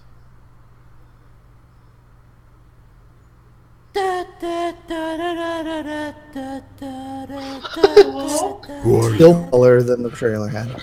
And then Robin looks at them all and goes, "Fuck Batman." Oh my goodness. That is a no-no word. And then he takes the gun and he shoots all the guys and then he stabs a guy's neck. Wait, does Robin kill people? Who cares? The teens love that stuff. That's what they do in Fort Fight. You mean Fortnite? Pretty sure it's Fort Fight. My grandson plays it all the time. Alright, so we're all set on Teen Titans. No, that sounds too fun. How about Mean Titans? Oh, that's pretty good. How about just Titans? Oh, I got chills. This isn't your grandma's Teen Titans. On the new stream service that nobody wants.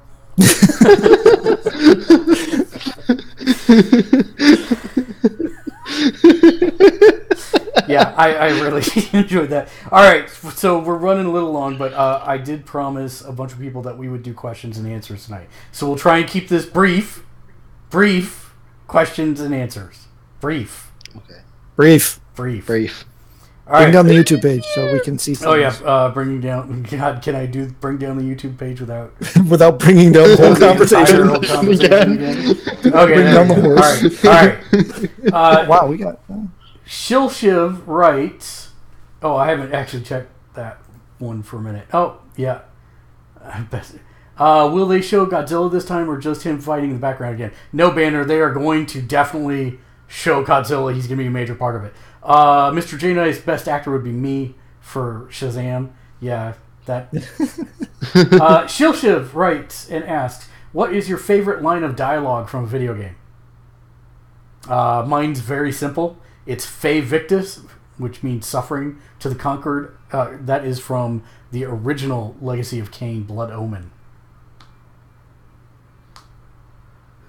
These things need to be asked ahead of time. You don't know how the internet works. That's all I'm going to say. I put out a call for this multiple days ago, and then I got all of them like about an hour before the podcast. People started sending me questions. Well,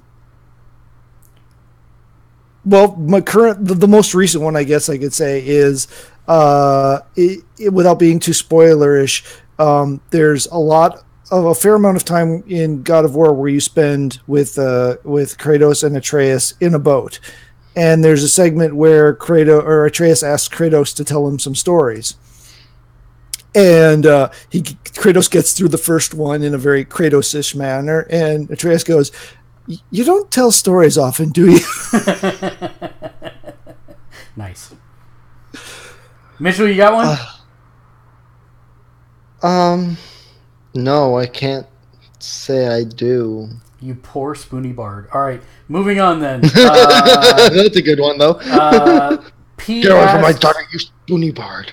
P asks, can I have a sandwich? Yes. Fallout Assassin asks, what's your favorite bread in video games? He actually asked me some serious questions, but that was a really strange one, and I kind of like it.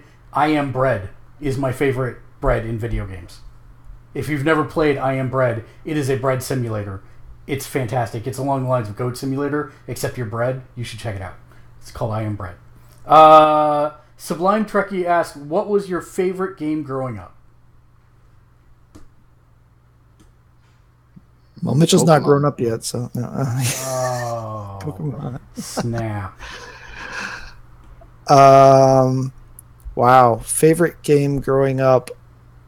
Probably based on number of replays, the original Legend of Zelda. Is that your criteria? I would say probably, for me, it has to be Chrono Trigger. Well, see, Chrono Trigger came out in 97. I was in college. Or not 97, I was 95. I was in college college I was in college already, also, but... I mean... Yeah, I mean, Chrono Trigger, but I was thinking as a kid, so I'm thinking like between the ages of like 5 and 18. Oh, well, if we're going back that far, then it would have been Tron Deadly Discs on the Intellivision. That or Astro Smash. One of the two. Because I played those nonstop. Over and over. And Mitchell goes, what's an Intellivision? I think you can infer enough there. Yeah. Mitchell, how about you? Favorite game growing up? Pokemon. Easy enough. Okay, I got two more. What was your favorite zombie video game?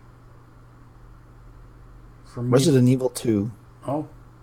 See, for me, Walking Dead. The Telltale season 1? Yeah, that is very good. Mitchell? I can't really say I've played a quote-unquote zombie game. I haven't played any of the Resident Evils beyond maybe like a minute or two. I haven't played what's the one with the clickers? That one. I haven't played that counts. Last of Us counts. I haven't played that though. What? I guess the closest is Metroid Prime 3 with like the phase on zombies. Matt, you own The Last of Us, right? Yes. Chain your boy to the PS4 until he finishes The Last of Us. Well, we'll see what we can do. All right. Mr. J. Nice asked, how often do you replay? I've only replayed a game 2 times, and that was for achievements, and Hollow Banner is now screaming because he replays games like constantly to get platinums. As does a certain someone, normally named Matt, on our program. I don't replay very often unless it's a requirement for the platinum. Generally, if I'm going to go for the platinum and it's doable in one playthrough, I will do it in a single playthrough. That's why it takes me forever to get through a game. Most of my replays are through my childhood, back when a good game came out once a year. Right. So you played Super Mario Brothers a bajillion times, or you played Mega Man 2 a bajillion times, or you played Metroid or Legend of Zelda a bajillion times because the games were comparably short. Right. And those were the ones you had, so you just played them over and over and over again. My first own system I owned was an NES. I mean, obviously that goes back to Atari and television. All the Pong was the only game that was on Pong. So. But now it's rare. I think the only game series I can say I've consistently replayed has been Ratchet and Clank. And that's only since they've had trophies in them, because there's usually something you can't get in the first playthrough because you have to get all the gold weapons or something like that. See, I replayed Heavy Rain, but that's probably the only story-based game that I replay, because I'm one of those people that I play through it once. That's my story. I don't care if I didn't make this choice over here. I don't want to go back and experience that, because my story is the one that I chose. Back in the day when it was like Chrono Trigger, like you said, you had a good game every 1 to 2 years. And so I replayed that all 11 times to get all of the endings. But now, there are a couple games you that I don't will finish replay. games now that aren't MMOs. That aren't MMOs. Well, that's what I was going to say, is like Marvel Alliance, or not Marvel, Marvel Heroes, when it was running, I think Banner and I finished that like 97 times, because we were grinding for the platinum in that particular case. But nowadays, like you said, unless it's an MMO or something like that, I generally won't replay a game unless that is, like Dragon Ball Xenoverse or Dragon Ball Fighters. Those you're never finished with the game anyways, if that makes sense. The Division, you're never finished with the game. You can complete story mode, yes, but I don't know if that counts as a replay, but yeah. Those are weird. I mean, No Man's Sky, Fighters, Minecraft, that whole ilk of you're never really done is a part of the reason why most of the time I don't play those games, except No Man's Sky. Mitchell, do you replay games or not so much? I've replayed a few. Shadow of the Colossus is one that I know I've done a couple times. Just kind of like boss rushing it sometimes. The entire game's kind of a boss rush, but that's besides the point. Yeast 7 I've played at least 3 or 4 times. Just because I wanted to. And then Kingdom Hearts Birth by Sleep. Technically, I've replayed it 6 or 9 times, but that's if you count each individual character's playthrough. If not, then probably like 3 times. Our last question comes from who I must consider as a DC exec, because his screen name is Edgelord2049. What is a pop-up imprint I saw DC was doing them? Great question. So, a pop-up imprint, Dan DiDio, that's how you say it, I believe, and Jim Lee are of the opinion that there are some brands and creators that deserve their own imprints. So Jeff Johns is an example of an upcoming pop-up imprint. He is going to have his own imprint under DC, whereas something like the Vertigo stuff is books are always going to come out under that imprint forever, regardless of the creators. So this is a new kind of... DC is really trying to push into digital, even with the streaming service, they're doing some interesting things. They're trying to get their stuff in front of more eyeballs in ways that people might not have seen before. And they think that there are some creators that they would like to invest in that they give those creators their own imprint that is a limited lifespan thing.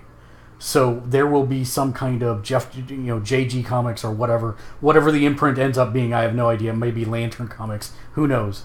But the point is that they will have their own imprint, and it's interesting from the comics perspective because that infers that there will be limited print runs.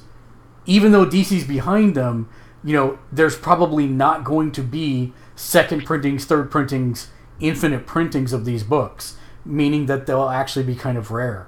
And so that's interesting to me because I'm sure you'll be able to get them on the digital front, forever. But as a collector, it's interesting to think that there is a sub imprint of DC that will only exist for as long as the creator wants to do it, and then it'll stop. So that's kind of interesting to me. Yeah, I think the rationale behind it is they want to keep that talent in their house rather than have them go to Image or Valiant or some other bit more independent. I don't think they'd mind Image since Lee kind of started Image, but yeah. Yeah, but I mean DC proper doesn't get any money on an Image book, right? Correct. So correct. Whereas you got people who are even when they were writing for Marvel, they were still putting out books under the Image imprint, which means Marvel's not getting any money for that, right? Because Marvel doesn't have an outlet for that stuff. Although my guess is they'll probably try to bring back the Knights type concept and bring back a mature line again to deal with that. But I almost think of it the way that Sony subsidizes indie developers. You get this really cool exclusive book that is not going to show up at Marvel, that's not going to show up at Image, that's not going to show up at Valiant, and you plug that creator into the infrastructure that DC has created, and DC's taking a cut of it. It's very similar to the Apple ecosystem or the Android ecosystem or the Sony developer ecosystem in promoting these people. No Man's Sky is a great example of that, right?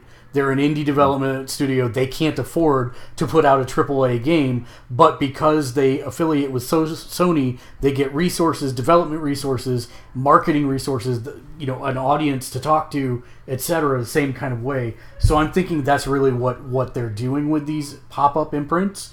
And then as long as the creator wants to stay there, that imprint exists, and they get to revenue share in the creation of it. But I think it's interesting in that it will lead to stories that DC might not have normally published being published. Right. We'll see if that really pans out, but that's kind of, to me, it seems like it's less restrictive because you don't have to live under the ethos and the continuity of the Prime DC universe. It can be its own thing off in its own world, and if you want, as a creator, to tie it into the main DC universe, they're probably going to let you do that in some way. A lot like what's the Authority? The Authority is a great example of that, right? I mean, granted, that's not a pop-up, but still same thing. It was a different company that eventually tied into the DC universe. So, yeah. Right. Great question, Edgelord. But then again, if you are really a DC exec, you would already know what a pop-up imprint is. So I guess that debunks that. As always, self-debunking. Yes, if you would like to send us your questions in advance so that we can give them to our panel, which never happens, but if you'd like to, you can send them to gamersledge@gmail.com. Also, you can request questions to be answered on our Twitter, which is twitter.com/gamersledge, facebook.com/gamersledge. You might be sensing a pattern here. twitch.tv/gamersledge. Or our website, gamersledge.com. This is the part of the show where we like to thank all of our patrons for supporting us. Anybody at the $5 level and above gets thanked at this section. So thank you, Justin. Thank you, Regina. Thank you, Naomi. Thank you, Bobby. Thank you, Ian. Thank you, Arturo. And thank you, Pat. And if you would like to support us, head over to patreon.com/gamersledge, where for just as little as $1 a month, you can get your name on every show that we do. And that is going to bring us to our final thoughts of the evening. So we'll start with you, Matt, since the camera's on you at the moment. Final thoughts for tonight.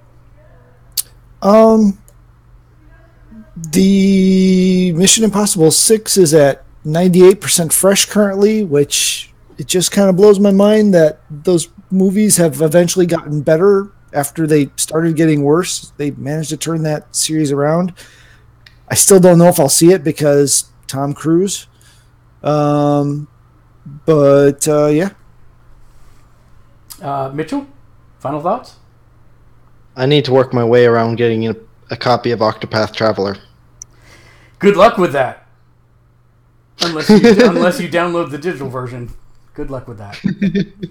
I actually saw one in Best Buy when I was getting the new TV, when I was getting the TV because my other one blew up, and I totally didn't process what I was looking at. My wife picked it up and she's like, "Oh, isn't this the game?" I'm like, "Yep."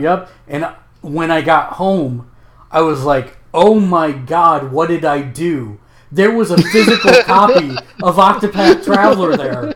I should have bought it. And yeah. If you weren't aware, Octopath Traveler has been selling out. The print runs in Japan alone are ridiculous. That's awesome, by the way. I saw that. Yep. Yeah. So, play Octopath Traveler. But plan to download it to your Switch, if you're going to get it. My final thought is, seriously, if Pokemon Go is not your thing, and you're looking for a GPS-based game that you can play on the go, do check out Jurassic World Alive. I'm having a great time with it. The battling system is mature, and it's very not mature as in like Bow Chicka Wow Wow, but it's more it's more robust and more strategic than Pokemon Go. Is the short answer. So if you're ready for something along those lines, the game is. I think it's really fun. I know Mr. J Nice plays it all the time. Also, really, really good. So I can't recommend that enough. Not to derail, but I'm going to for a second. Did you pick up the theme park? What is it? Jurassic Park Evolve, I believe is the title. No, not because I didn't want to, but just time. Just and realities of life. Yeah, that's cool. I just you were on a JP kick, so I was just when it's JW, I guess. When it's deeply discounted, I will pick it up. Cool. Because my problem is I get burned out on those real easy, and so that's definitely a sale purchase for me and never a full price purchase. Because yeah. No, I'm right there with you. I almost never buy anything full price anymore. And that brings Spider-Man.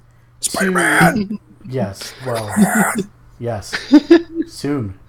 That brings us to the part of the show where I leave everyone with a final piece of wisdom to carry them through the week. We will let's see if I can find it here. I just want to put myself in the middle of the screen. There we go. All right, perfect. So, Matt. Oh dear. What do you call somebody with no body and just a nose? Nobody knows. Until next week, game on. Game on. I can't believe I actually said that out loud.